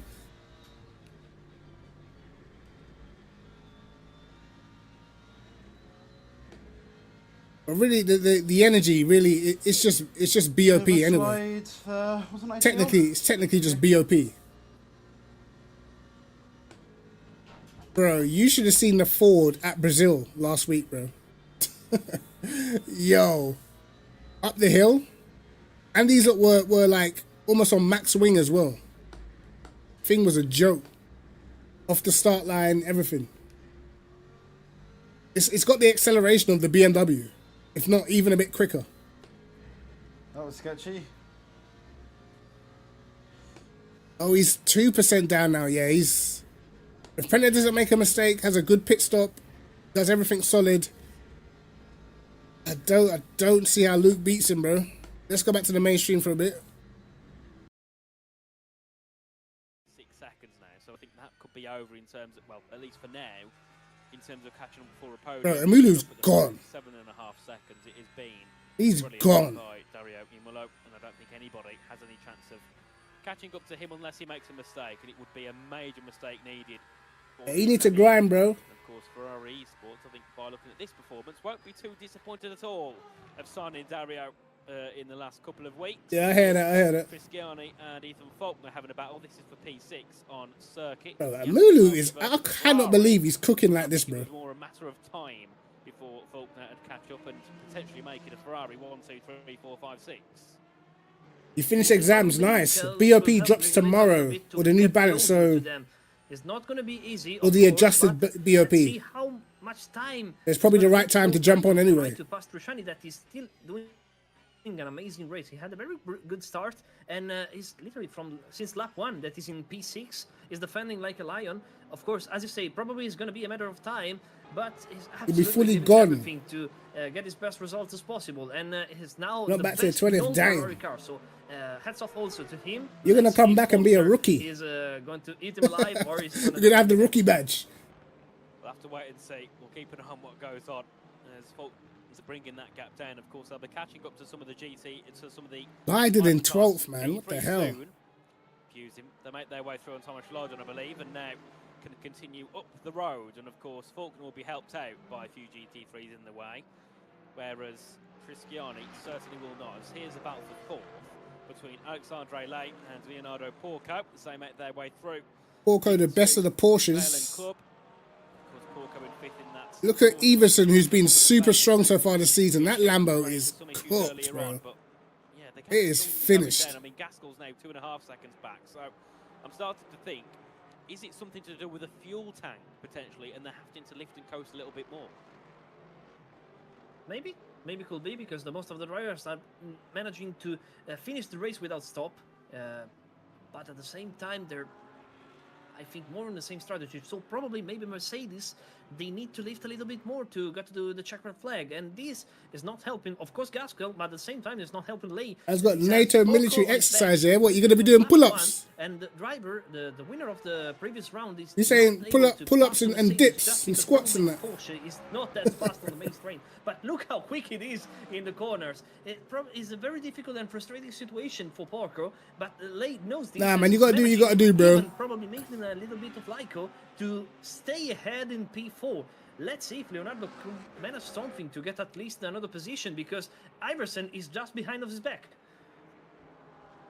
Indeed, as we continue on, and of course, Porco will be wanting to get underway soon and get that move into 4th place. Of course, with a 7-second gap back to 3rd, don't think he's got any chance of a podium here, unless it's a mistake from the top 3. Yeah, I know. I was joking, bro. I know you don't do that type of exercise. But it should be good. So I think for Porco here, it's just about getting another big point result on the board. Of course, in the championship, he's in 2nd. He's ahead. My man doing top flight security, you know, international. Could be 2 positions. Top flight international security, bro. That would put him just on the back of him in the championship. I mean, you're looking at maybe like 1 or 2 points. Who else is streaming? Got Gaskell 1 point back. Prendergast 2 Dario points streaming. back, 4 points Let's have back. a look at Gaskell, bro. Yeah, they gone. Brenton's starting to gap Whitehead now as well.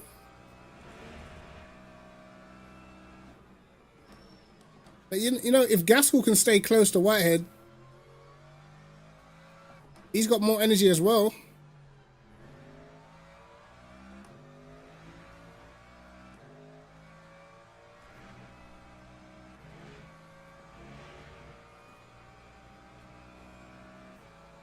$13 laps worth of fuel left.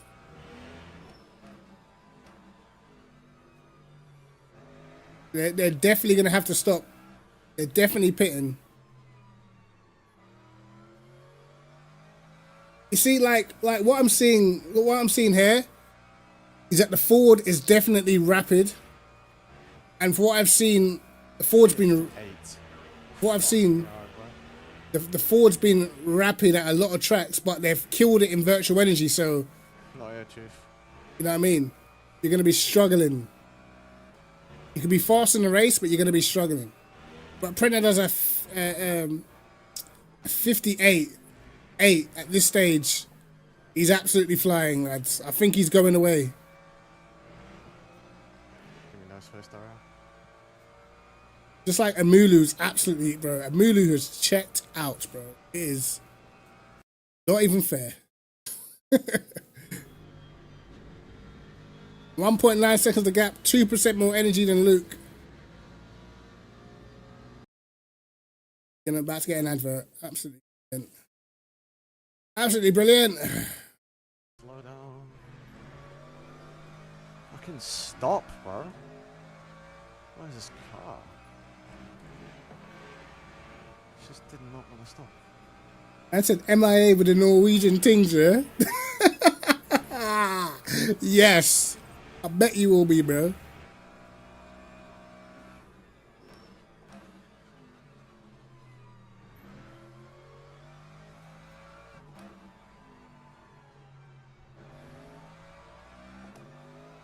Man said the Norwegian things. You saying them 6'1" chicks, yeah?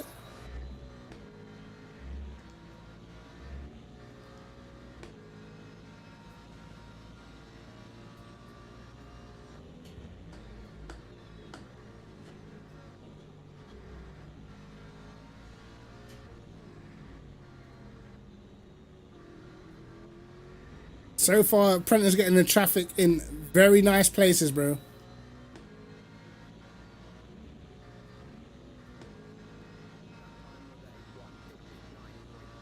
Man said slightly different seasons, you know. That's crazy work.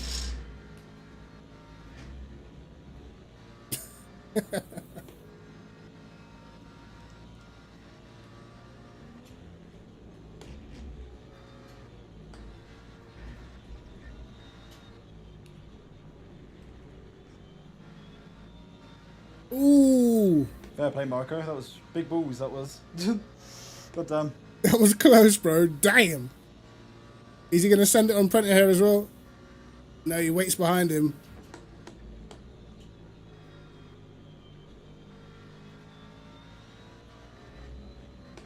Yo, getting through the traffic is a skill, bro.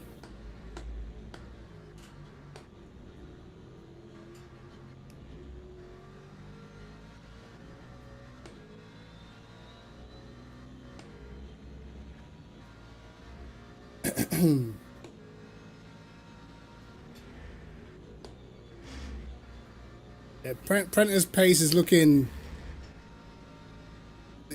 mean right now. It's looking mean.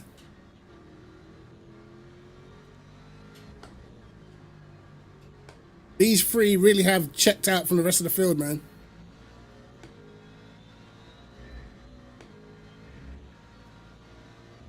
You can see Axel Romane 46% with the energy, so we can safely say, at least around here, that the McLaren is pretty good on energy.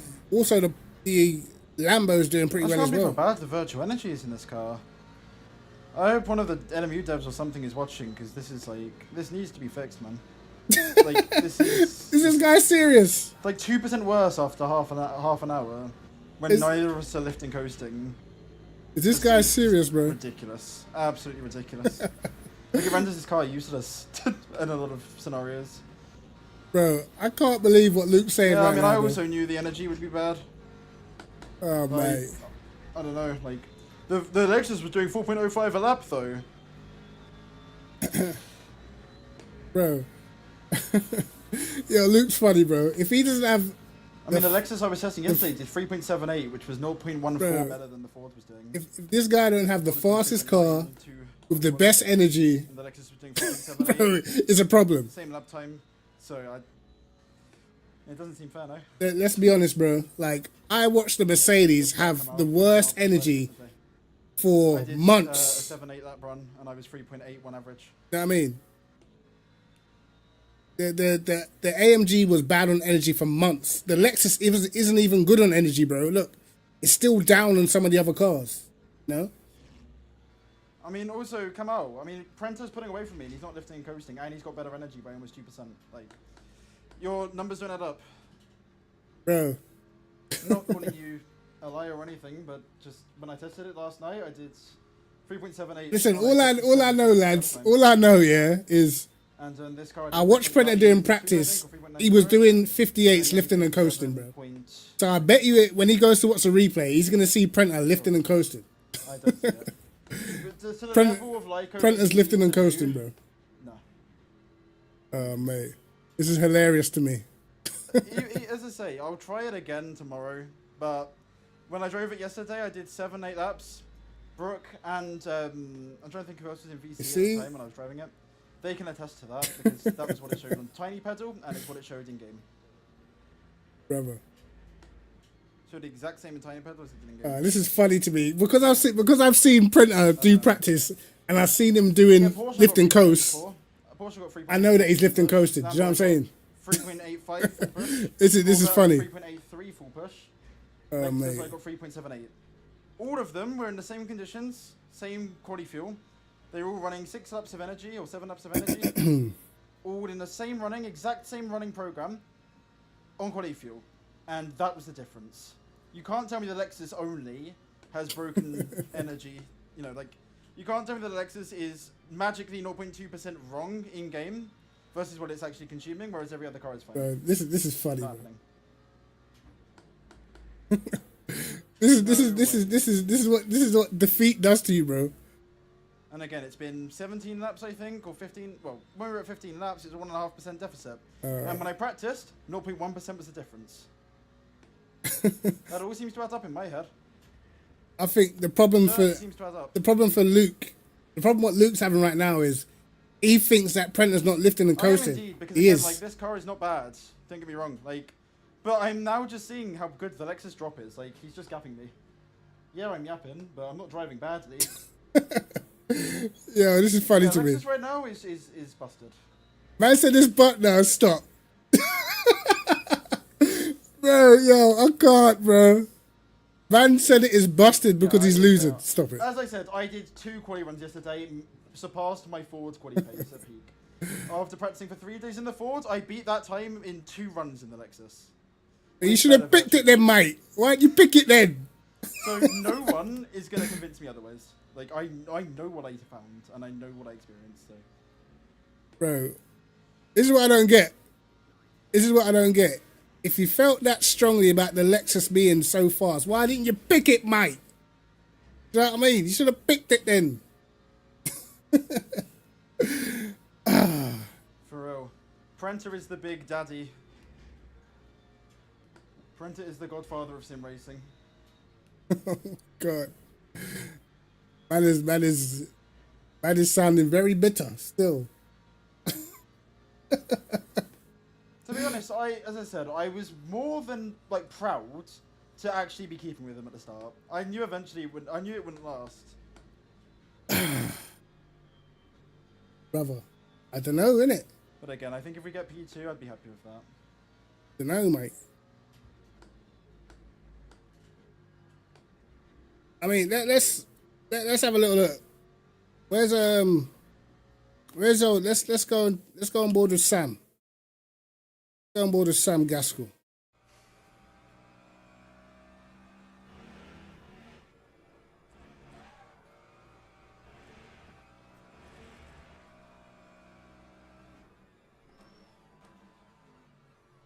Sam Gaskell's doing a little bit of lift and coast.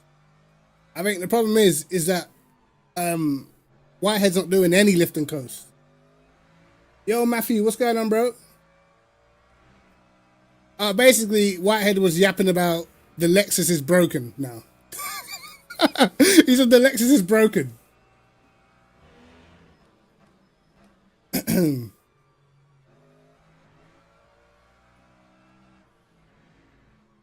He thinks that Prenter's not doing any lift and coast, but he is.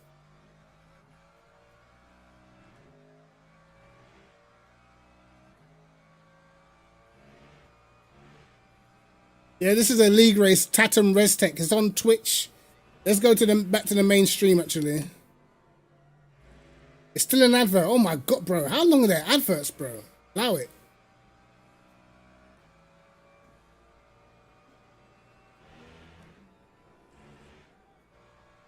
Bro, last week at Paul Ricard in VMS, did you see how bad the energy was on the Lexus? The Lexus had the worst energy out of any car at Paul Ricard. There wasn't a complaint in sight, bro. You have to be so close. Do you know what I mean? There wasn't a single complaint in sight because he was in front, you know? And that's what I don't like that, bro. Bro, this advert needs to die. All right. Hold on.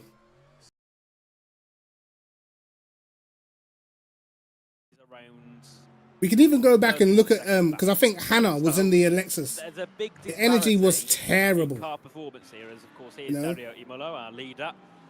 Oh, there's gonna be a safe space conversation. I can tell you that much, lads. Axel Ramanate, but his way through anyway, continues on with a decent gap up at the front. And Imulu's still 7.6 now. Sometimes, obviously, on a pit stop, he can gain or lose a second, or gain or lose 2 seconds because of his gap.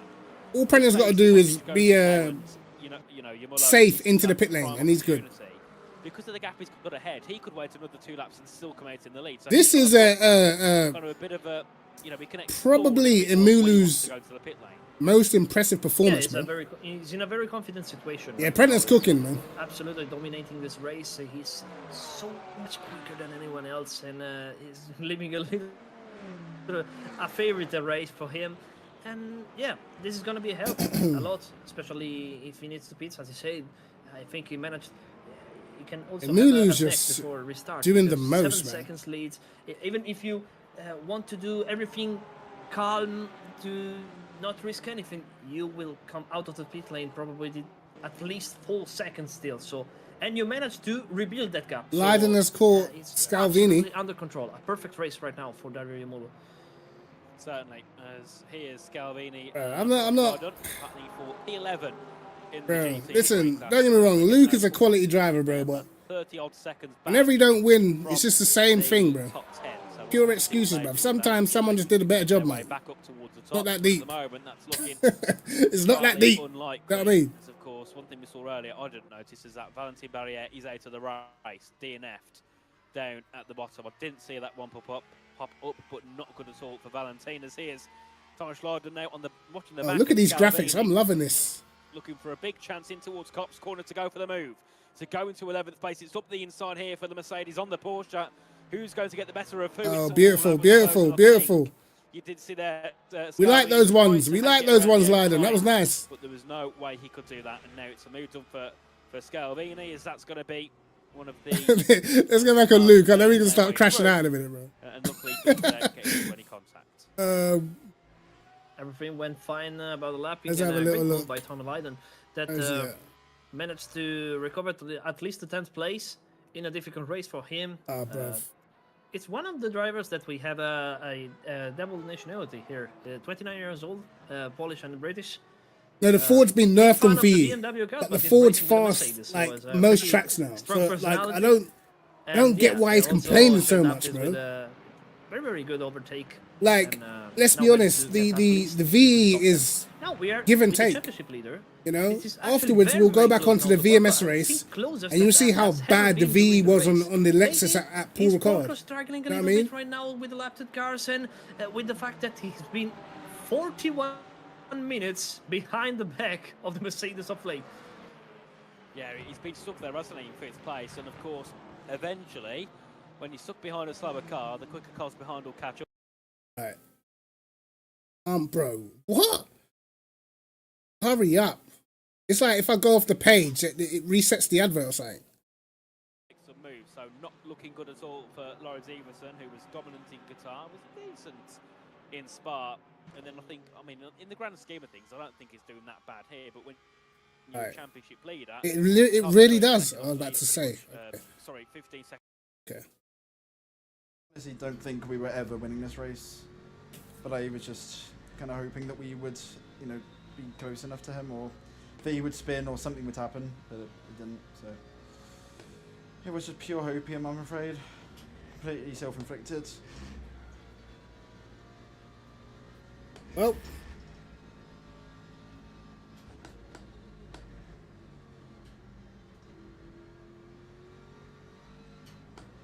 I said he should have never tried to. I don't know. I don't know, bro.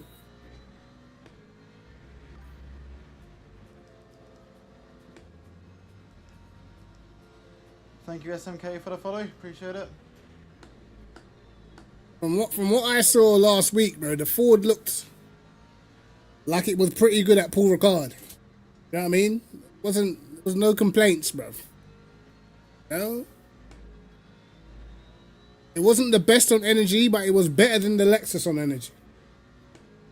There wasn't really no complaints until he got a drive-through. So it's give and take. You know, you can't expect to have everything in your favor every single track, every single race, bro. Doesn't make sense. There was similar. I don't even want to pile in on the guy, but there were similar things when he used to drive the Ferrari. You know, like, bro, it is what it is. Not every track is gonna be the best for you, the best for your car. Be happy that you're maximizing what you can, bro. Do you know what I mean? It ain't gotta be a complaint every time, man. That's what I'm saying. I wasn't trying to save at all. That's what I'm saying, Annie. I went about this race wrong. I should have just settled for second from the beginning, but that's not my style. But definitely would have made a much easier race for myself because the tyres would have been in a better state. And Ross not spoiled. Energy in the pit stop. Bro. But benefit of hindsight, Funny. you know, I was hoping to pressure him into a mistake, but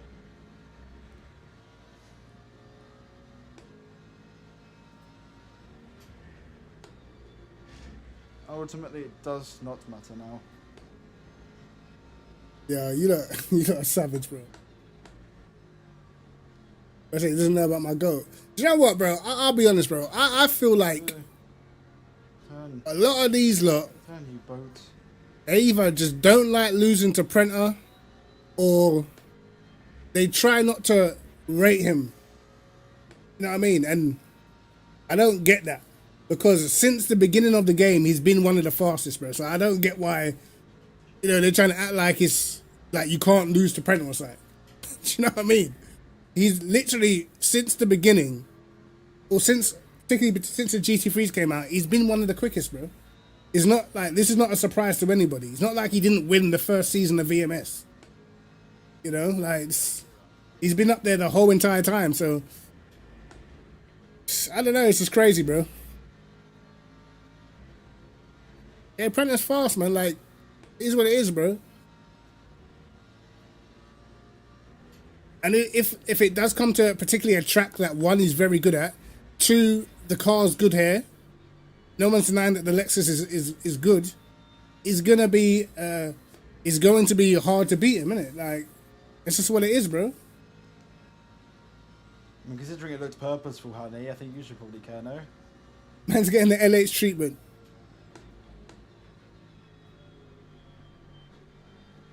His last lap was almost a second quicker as well. Win should care more about if their drivers are purposely taking people out, or well, it looks like they're taking people out on purpose. I don't know, I'm trolling. Alright, let's go back to the mainstream.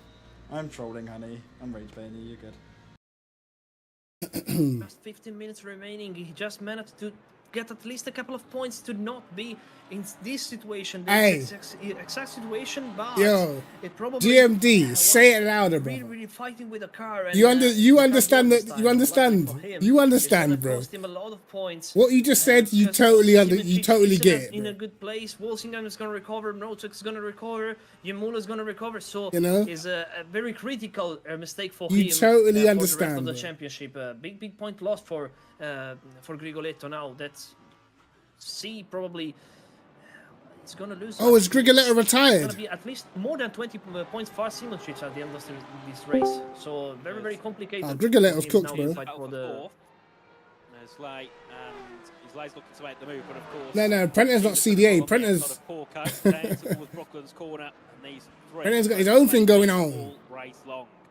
Only a few You know? tenths separates the three manufacturers as they head their way through woodcuts into the final couple of corners to end off this lap. And Yo, of course, Porco has been as stuck well, the whole entire we time, see bro. The hypercars in very shortly. They're below 10% of virtual energy. And then we also imagine that the GT3s might be in a little bit later. So as we head back down, Yeah, come on, towards top BP corner, tuning and that. Alexandre Lay has got a lot of work to do to keep Porco and Everson. The hard work paying off. It just seems like there's nothing they could do at the moment to get that move ahead and jump up into Well, look, Prenter was fast in Qatar. the Lamborghini. So they head through Maggots and Beckett's. That's when Porco all Luke over Ian and Ang Prenter was in the off same that car. Mercedes. He was catching Luke at the end of that race. To go for the move as they He head was down well towards faster Stowe in corner. Spa. I think He almost caught the looking at leader way that in Spa. Lay's been defending so well. You It's know, gonna have to be a so dive bomb. it's actually been coming. Point here by Yeah. Leonardo Porco as they head into Stoke. Is the chance for a move here? No. Stays back for now, but he'll be so keen to go for the move. Yeah, I need to invent Oh, he's got to something send. right here. Probably is the track, Send. the part of the track where the Porsche is a little bit quicker. And he's now diving into the brake. We let And him have he's it. managed to He get let him the have it. P4 is very critical for him because now he has time to push away and take a breath because now he's so. The Lamborghini of Iverson, it was closing. It's a critical moment. That Porsche managed to Lamborghini get in just- P2, sorry, in P4, and he's now need to push to carry away, to rest a little bit, because if Iverson passes Lay, is gonna be his next target. But Ooh. I think we should go after this also for the P2 because Walsingham in Hypercar, because Walsingham now. Oh, Walsingham's caught Yerne. Yeah, that gap came down by a couple of seconds in the past few minutes, and it's now down to half a second, sorry, between Simoncic and Walsingham. Apparently, there's a bit of contact between Simoncic and Thomas Lydon. What are you saying? They could do with a set piece, bro. That gap to slow down, and maybe there's Well, you need a set piece, brother. Simoncic's car as they make their way down towards Village Corner. Yeah, Hyperbop is always bad, in my all opinion. in on the last lap, so I don't think it'll be long before we see. I don't know why they don't like him, bro. behind in the top 6, heading to the pit lane. Of course, at the moment it's a Ferrari 1 to 6. Like it comes across and an Aston strange, Martin like 7 to 11. like The he only shouldn't be two cars beating him in or this something. race, Like the why? Ferraris and Aston You know? Martins that the two of the Toyotas crashed out. Maybe it's because they were used to being faster on ACC. So sometimes mentally, people can't check. They think because they're faster in one game, that it's going to carry everywhere. That's not necessarily how it is, bro. So everybody on the same lap as predicted. I say he's not part of the clan. Heard that. All there they are, all heading into the pit lane, and Simulo out first by decent chunk of time. Right. Should have still a big gap over everybody else, as Ethan Faulkner, I believe, will also head into the pit lane soon. And there they are, they all exit out, but let's have a look at the gap. So it's Simulo, Yeah, but Simoncic, look, Walsingham, for real. Dubuano At the same time, into you know what I mean, bro, it's competition, Never bro. mind. It's not even about being friends, is it? Like, if a man's good and he competes and he's fast, just gotta give him his respect. Yeah, Faulkner, of course, was a little bit later compared to the others. There's nothing you can say, bro. You can blame the cars all you want, but you had free choice to choose as well. Just So Walsingham, I think, lost a little bit of time compared to Simoncic because he was so much closer than than now. Is just 1.6 seconds Right. behind. into the pit lane. Oh, he's lost Very loads. safe on energy on entry, but that's fine. That was Very, very slow in lap. Let's go on to Sam.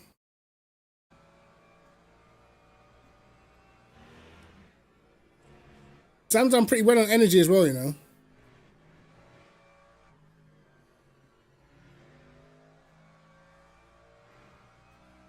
Porco, 8%. Why don't we moan about the Porsche's energy? He's got 8% left. He's got and another 19. got another lap. Damn. Yeah. He's putting in extra so we can push. But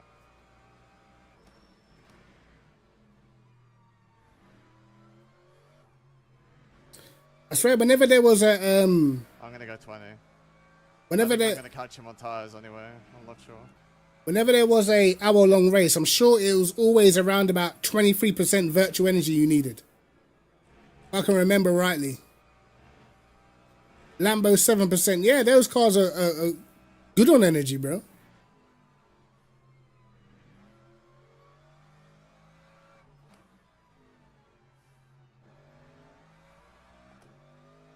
No change. No change, 9%. I think this has been a pretty strong, strong race from Gaskell, to be honest, man. That AMG is not easy, and Alexander Lay is a very fast driver, and he's 15 seconds behind in the same car, doing bits. 2% virtual. If he pushes it into the pit lane, he was safe too. He was extremely safe as well. Ooh, that was close. That was close. Splash and dash. That's a scam. Splash and dash. Where's Luke?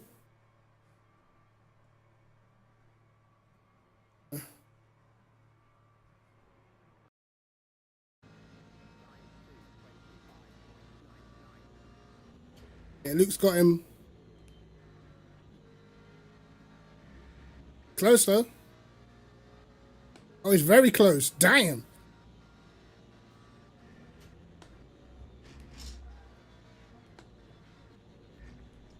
Yeah, Prentice even put an extra. 4% extra. Clover's a lot nicer now. Weirdly enough.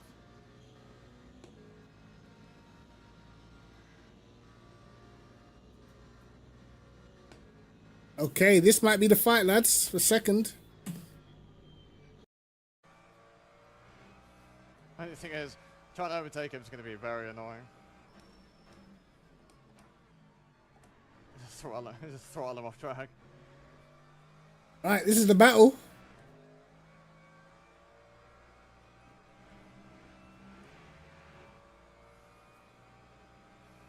Wow, did you see the acceleration from the Ford? Jesus. He's not getting anywhere near that thing, bro. Let's be honest. Did you just see that coming out of the slow corners? Let's see if we see it again coming out of this corner.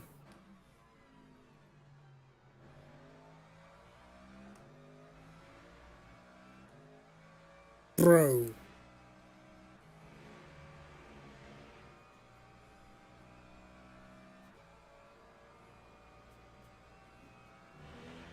The acceleration on the Ford is actually insane.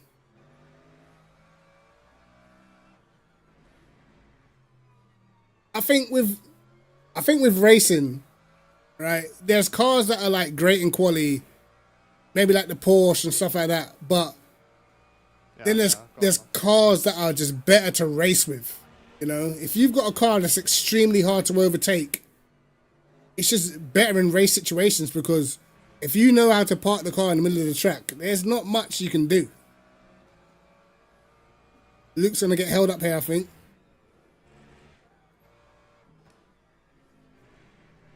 Actually, that's not too bad. I don't even feel like it's the top speed for the Ford. It's just the acceleration's crazy.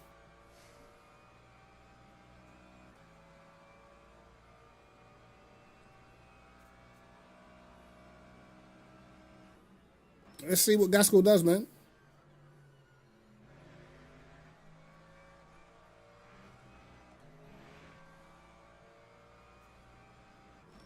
Oh, I've been absolutely fucked over by traffic. Brilliant. Yo, Prentice Senior, I don't disagree with you, mate. I don't disagree with you. There's certain things I've seen happen to Prentice, and I'm just like, that's odd. Do you know what I'm saying? That's a bit odd. The first race of the season, my man got a penalty for touching the white line. And he wasn't the only one, but he was the only one reported, bro. Crazy. My actual fuel's going to be pretty close. I don't think I'm going to get them now.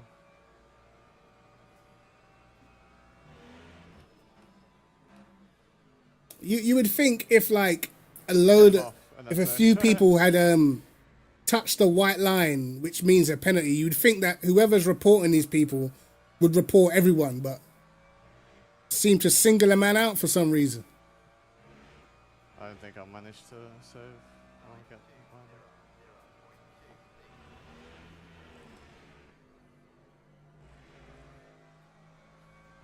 oh, he might be close to getting DT. He was very close to track limits though. But let's see the battle. Yeah, Gaskell's gonna struggle just to get close, to be honest, man.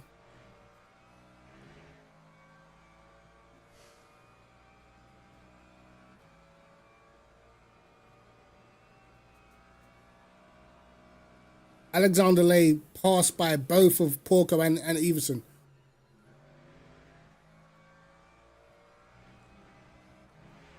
See how that nice.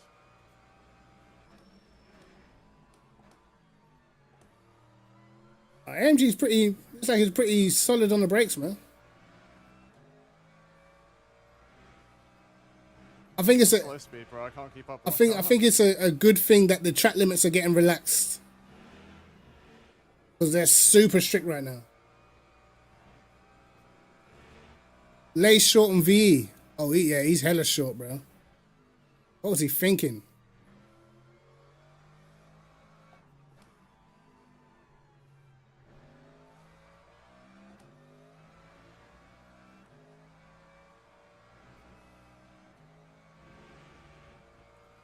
Gaskell can get I probably could have close. gotten away with putting in an extra % and then full pushing up behind them. Yeah, but I've made up 4 tons very quickly.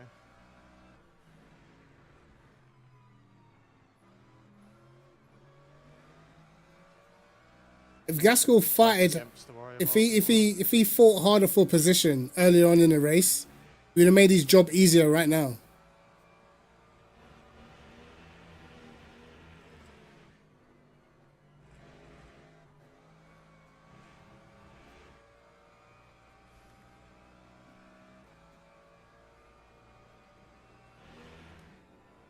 Man, I don't know why people are racist, but it's something that happens, bro. So it don't ever surprise me. But I think, in terms of like stuff like situations like racism, I feel like when people are racist and it's blatant, I prefer blatant racism than closet. You know what I mean?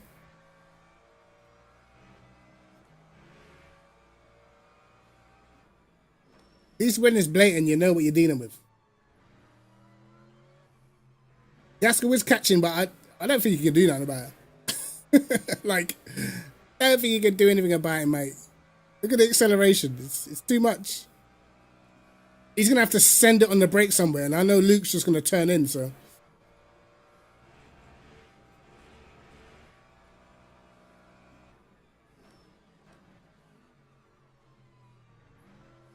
This is where Gaskell seems a lot better.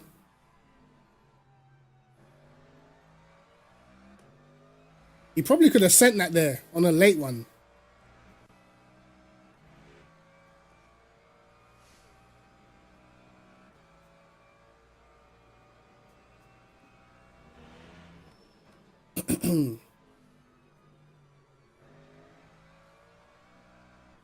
Right, let's go to the mainstream for a sec. Oh, you're kidding me! Go back.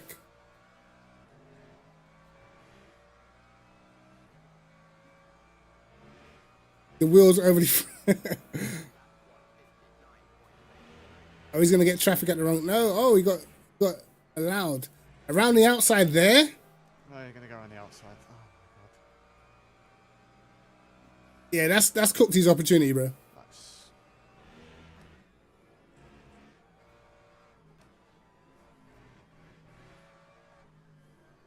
Oh my god, Chief, that cooked me. Yeah, I think he's lost his up.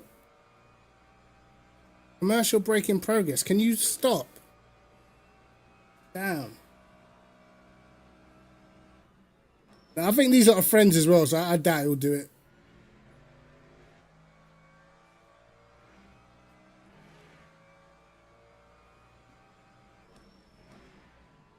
He's definitely a lot better through this section of the track.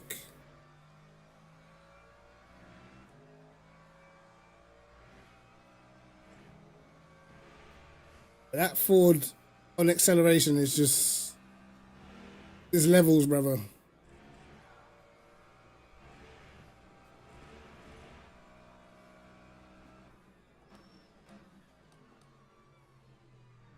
Yeah, nah. Luke's done... nailed the corner this time. Watch the acceleration now.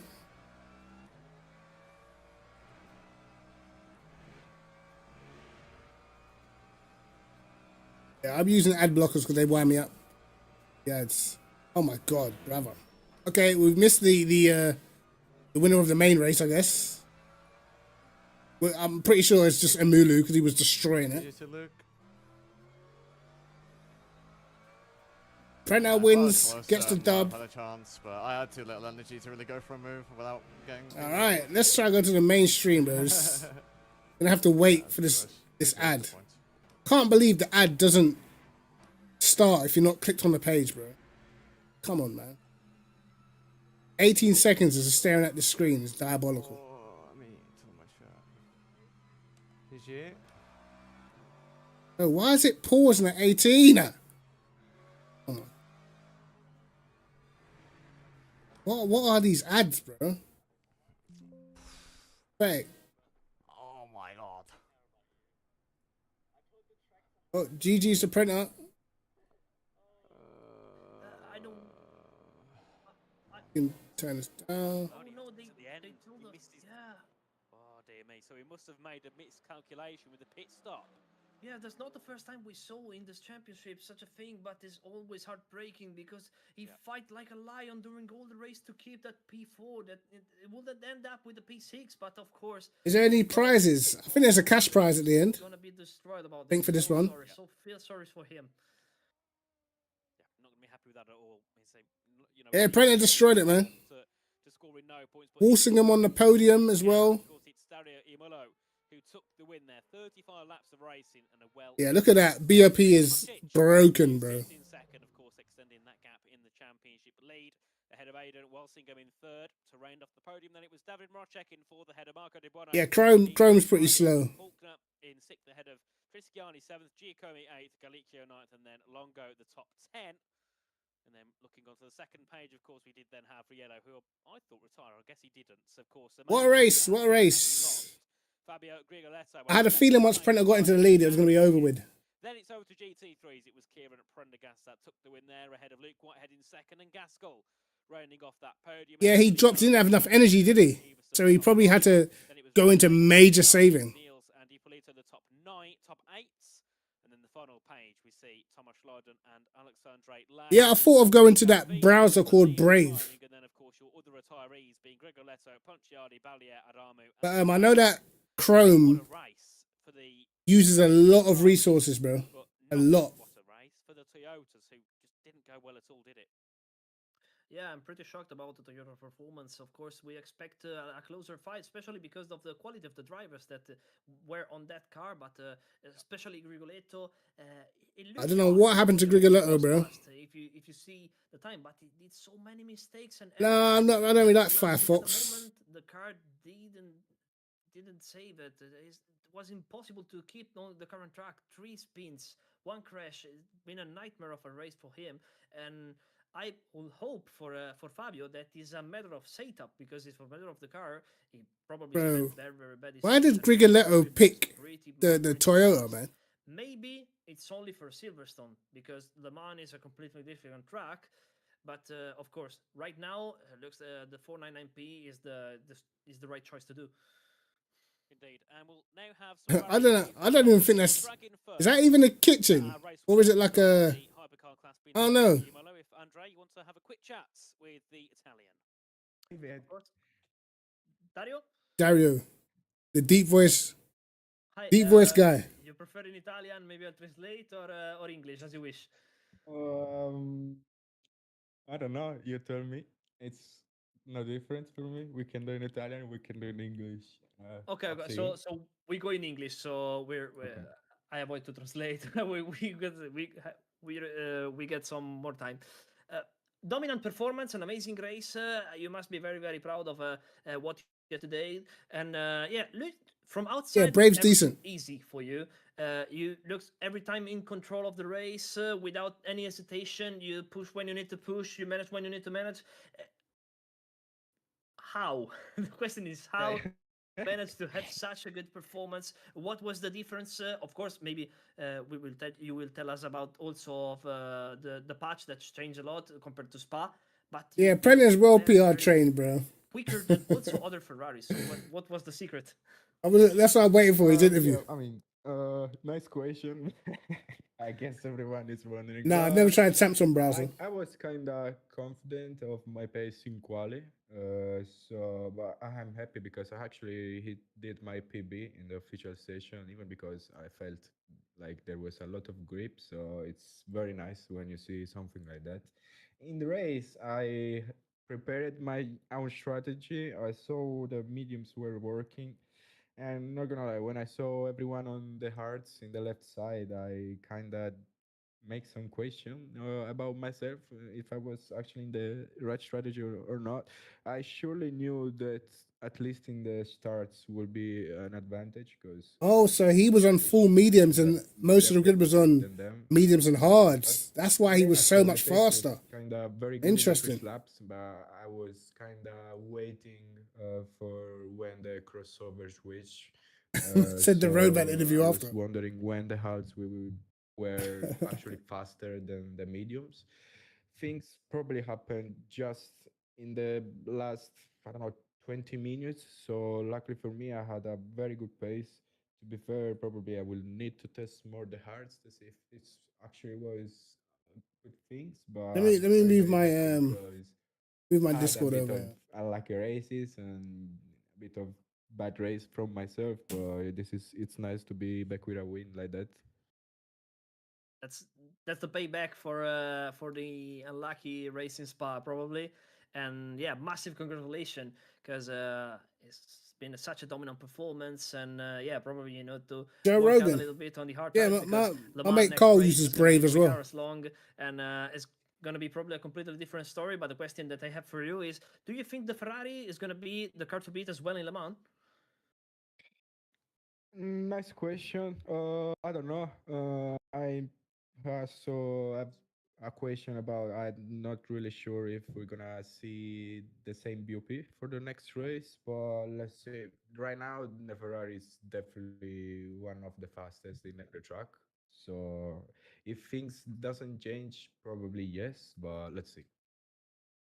Okay, thank you so much, Dario. And Thank you, next we'll team. drag in Aidan, who finished third in And like Q1. Aiden, yo, Aidan, I are you can hear predicted us? this. Yeah, loud and clear. Perfect. So, great race once again, of course, multiple podiums now in this championship. The Ferrari looks rather dominant in this one. How did it feel for you in that Scarlet Red Ferrari? I mean, it's definitely the quickest car right now. But the challenges we have is the dirty air. It's Yeah. really hard to get anything done. The car washes quite a lot, and you don't gain much in a straight line. So it was really hard to hold on to Yerno just for that reason. It was easy to sit, that 1 to 2 seconds behind him, but as soon as that gap was 9 tenths or less, the car just starts washing in corners. So I did my best to hold on and not cause any issues with traffic, and yeah, did everything. Man said his trim is interesting. Disappointed. Leave these men alone, bro. I imagine for most drivers, there was a lot of testing in a lot of cars. I mean, we saw Fabio switching to the Toyota. That car did not look good at all. I mean, if you drove the Toyota yet, and do you understand any reason why Fabio would have gone for it? Because from our end, it looks like I'm waiting for the GT3 interview still. The LMH cars, like, they have really good a really good relationship between the tires and the aero in this current build we've got. It looks like so the Toyota, the Peugeot, the Ferrari all got a lot quicker, but I think Fabio's just tried doing something different, and it might pay off because we might get some changes to BOP throughout the season. We've still got a few races left. We've got Le Mans, which is going to have custom BOP in place. So it's he's going to be competitive later in the season, 100%. Definitely. And of course, championship wise now, if I've done the maths correctly, which I probably haven't, you should be second heading into the final three races. Of course, Le Mans being next, our endurance race. How are you looking forward to that one? Because, of course, I asked this to a couple of drivers earlier in the season. Some of them prefer the 1 hour races, others do prefer a bit more of a longer endurance race. I mean, I quite like an endurance race because I think consistency is one of my strong points. I'm very good at sitting at 99.9% of my capacity when I drive. So I'm looking forward to that. And I mean, apart from Le Mans, I mean, it's a bloody long track, right? But I can get over that. Le Mans is going to be interesting, bro, because you got Le Mans specialists. Like Tommy Lyden's very good at Le Mans. Thank you. I think Prentice should be leading the championship now. We'll drag in leader of the GT3 class. We'll drag in Kieran. Andrea, if you want to have a quick chat with our race winner. Hello? First of all, can you hear us? Yeah, I can hear you. First of all, Loud and welcome clear. here. Congratulations for this amazing race win. Fantastic job for you. And yeah, the first question that comes to my mind, of course, is the choice of the Lexus car. No one chose this car except you. You probably knew something that the others didn't. But from where this performance came for, and why did you exactly choose the Lexus? What are their stronger points compared to the other GT3 cars? So I think obviously the Lambo to start off with was probably not going to be the car to choose for the rest of the season anyway. And I was thinking about going into the Porsche or the Lexus, but I know that the Porsche is really really quick around here anyway. But yeah, I kind of stuck with the Lexus because it's a car that I enjoy driving, and the pace was good. I managed my tires really well, and it's one of my favorite tracks, Silverstone. I know he wants to so, buzz. yeah, I wanted know to he win. does, bro. So everything looked under control for you, even in the first, especially in the first half of the race. You had Whitehead and Gaskell very very close to you, but you managed to pick up May a not little win, bit of yeah. pace. You made a slight difference, but it was enough to build that gap that allows you to Yeah, I seen the be patch notes, safe, bro. to be in control Read them in out earlier on the last stream. half of the race. And it was scheduled this kind of race, or you think you have more competition and it maybe been also surprised about your speed.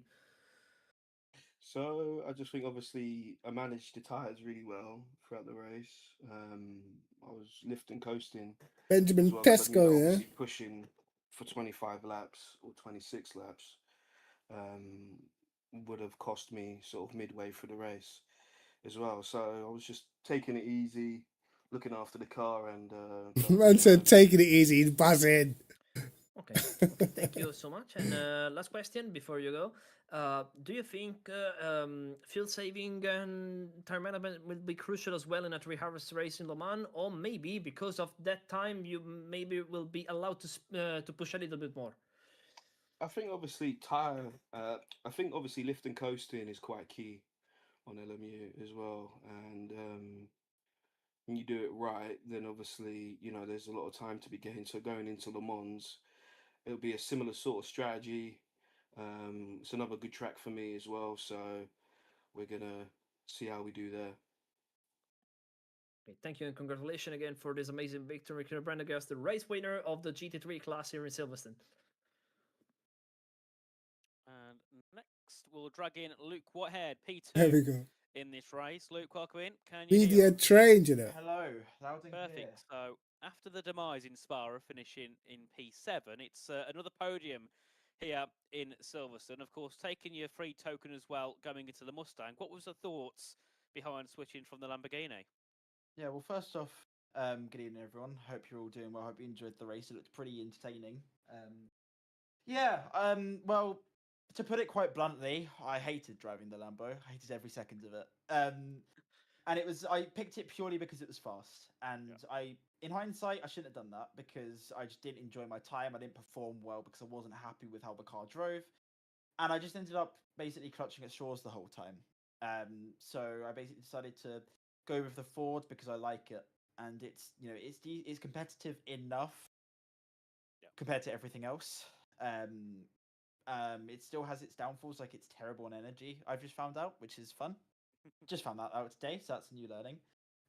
But yeah, I mean, as I say, I like the car, and it showed because I performed pretty well today, despite the car really struggling at the end. So Yeah, definitely. And I think, heading into this race as well, you was P5 in the standings. With the way it's gone at the moment, you should be P3 at the end of this. So, a jump up by a few positions in the standings heading into Le Mans, of course, our first and only endurance race. How were your thoughts? Yo, they asked you for the hood interview, bro. Because I'd imagine you've done a lot of endurance racing in your time. yeah, I mean, obviously I've got learnings to take from even this race. Obviously I played my cards wrong, pushed too hard. I should have just accepted that I was going to win in that car. You might have to jump into the streaming gang but I pushed too online. hard. So at least for Le Mans, I know that if we lack pace, let it be. Don't try and push more than what the car can do because the tires are so sensitive. And I mean, Le Safe Mans space is a conversations. bit of a weird one. Kind of you throw the form book and the rule book out the window. Hold on. Cars go. Hold on, bro. As I say, the Mustang is a bit of a pain in the backside at Le Mans. We'll see how we go. But as I say, I'm just really, and we'll see how everyone else shakes out. Perfect. Well, Luke, we wish you the best. All right, cool. That's enough of that. Let's see what's being Yo. Hold on. Yo. Yes. Oh, bro. was you still doing lift and coast? Yeah. I was doing lift coast the whole race, bro. Do you know what I mean? These men were trying to push behind me, and I knew. Well, I don't know if Sam was doing it. No, but Sam was lifting coasting a bit. Yeah, so that was the idea, isn't it? Bro, listen. Yo, you gotta go back and watch. Whitehead was not happy, man. Apparently. Why? Why? Because you. Yo, bro. I've been holding this laughter too long, bro. My man said the Lexus is broken, cuz. Is that okay? I said the Lexus is broken. That, like, basically the V on the Ford's broken because you're both not doing lift and coast and you're saving more percent than him. And I'm thinking, bro, I know this brother's lifting and coasting, bro. I see what Baron was doing in practice. You know what I mean? Like, he was the only one not lifting and coasting. Didn't realize why his energy was so low, bro. Yeah. He would have saved his tires a bit better as well if he did that. Yeah. Do you know what I mean? Yeah, you gotta go and rewatch what he was saying, bro. Safe space and territory. Yeah, it was, bro. It's definitely worth a safe space conversation, bro. He was not happy. Not happy at all. Yeah, man. Very. Like I said, I knew I messed up quality. I reckon I had probably a 0.5 because I missed the apex going into turn one, so I had to come out the throttle quite a bit. Do you know what I mean? Otherwise, it would have been pole and that, innit? You know. But there was one point, what was it on the very first corner? Yeah, he tried to send it down the inside, nearly took me out. Do you know what I mean? Yeah. Do you know what I mean? So I had to like, take an avoided action. I only got one limit that race, bro. I wasn't even Jeez. pushing. Yeah, I yeah. was just lifting, coasting. Do you know what I mean? Looking after the tires. And that I knew, yeah. I Mm. knew obviously Silverstone's one of them circuits, bro, yeah. That when you start pushing, yeah, those front lefts, boy. Yeah, it's just I'm tough. telling you, it's tough. Yeah, because when I look at it, Gaskell was lifting the coast, and at the end, he was all over was Luke, catch- innit? Yeah. yeah, it was catching. But yeah, what's done is done. Do you know what I mean? So I don't know, man. It seemed as if apparently the cars are special because I don't know. mm, But what I didn't understand is if the Lexus was so special, man, then just pick it, bro. I don't know. You have a choice, innit? And you get a free token. I know. Do you know what I mean? And you I'm, don't I'm, lose just, I'm points. just saying this is just a safe space conversation. I'm just wondering, like, if a car's really fast, like, we just pick it, innit? I don't know. I don't know. I don't know, bro. Do you know what I mean? Like I said, I can't force a man's hand, did it? I can't force a man's hand if he wants to choose, or if certain man want to choose a certain car, then just let them, bro. Do you know what I mean? Hmm. I know what kind of pace that Ford had, bro. I know for sure, bro. Do you know what I mean? But Seemed pretty quick. mm, Because, like I was saying, like, basically, I don't get how you can complain about the energy that the Lexus had. It's like, bro, I watch VMS, I watch Hannah be like 5-6% lower than anybody else in the Lexus. Like, yeah, you can't complain one week when it's not in your favor and be fine the next week when it is in your favor. You gotta be able to take the to and fro, bro. Like, yeah, what do you want? You want everything to just be in the favor of the car you're driving. Like, yeah. how I don't boring would know. that be every week? I don't know. I don't know, bro. Like I said, I think the the fastest car at that track was the Porsche. Yeah. Do you know what I mean? I think because So I it wasn't remember like the thing is they had the endurance race on the weekend. You could see the lap time Ribeiro and them were able to do. You know what I mean? yeah, 100%. Like the The Porsche was Porsche was rapid there, the and it Porsche was had better definitely energy as well. and better energy. I mean, So could have picked that, but I was thinking about picking it, but but you got Le Mans coming up, innit? mm. I don't think the Porsche is going to be that good around there. No, but either way, do you know what I mean? It's just you can do things to get it fast, isn't it? The whole sort of BOP thing and shit, bro. I just can't be asked, bro. The first thing that my man said to me, yeah, when I went into the interview room was, "Oh, that car's a joke. That car's a joke." And I was like, bro, just stop with all that, innit? Do you know Or what I is that what mean? you say Chill to out. you? No, Sam was in it, and I was like, Uh, "Oh, okay, brother. Okay, could have picked it still. should have picked it." Mm, But, yeah, we take those, big man. You know take what I that. mean? We take those. So,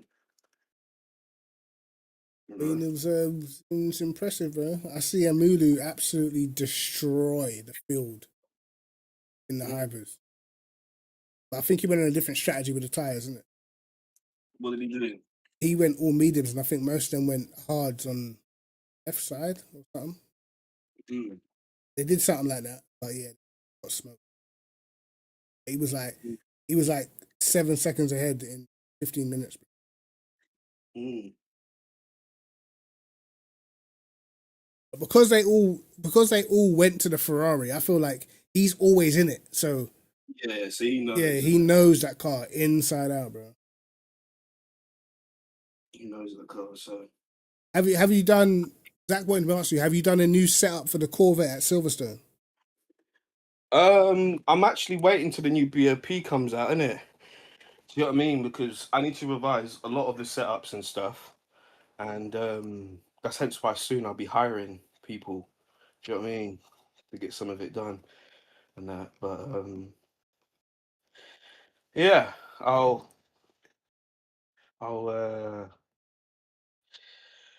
get them revised as soon as possible in that, innit? All right, well done, well done. Get me. I'll catch you in a bit, big man. Yeah, all right, man. Bless. In a bit. Hood interview complete.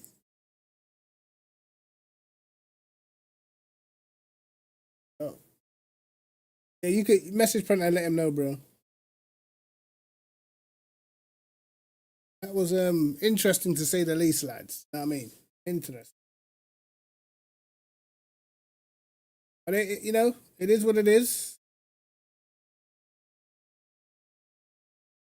Yeah, you can't win them all. I mean,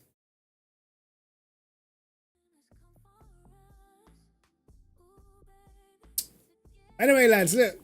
I'm gonna be back on what, Wednesday? Yep. A new BOP. I'm not the tracks are not looking that great next week, I can't lie, but we will still be on because there's new bop. I'm gonna try that Aston out some more and see what that's saying, because I feel like the Aston's up there now. I'm actually surprised no one picked it. I'm surprised no one picked it. Maybe they were waiting for the new bop. I don't know.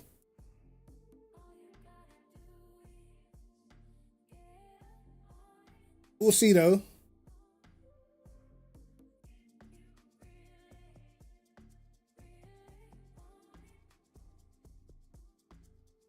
Yeah, Aston's quick. Once the new bop gets applied tomorrow, we'll see how much the cars are affected by it. Because there was some other little adjustments, so we'll have to wait and see, man. But yes, lads. Thank you guys for locking in. Another good race, and I will catch you guys on Wednesday. Peace.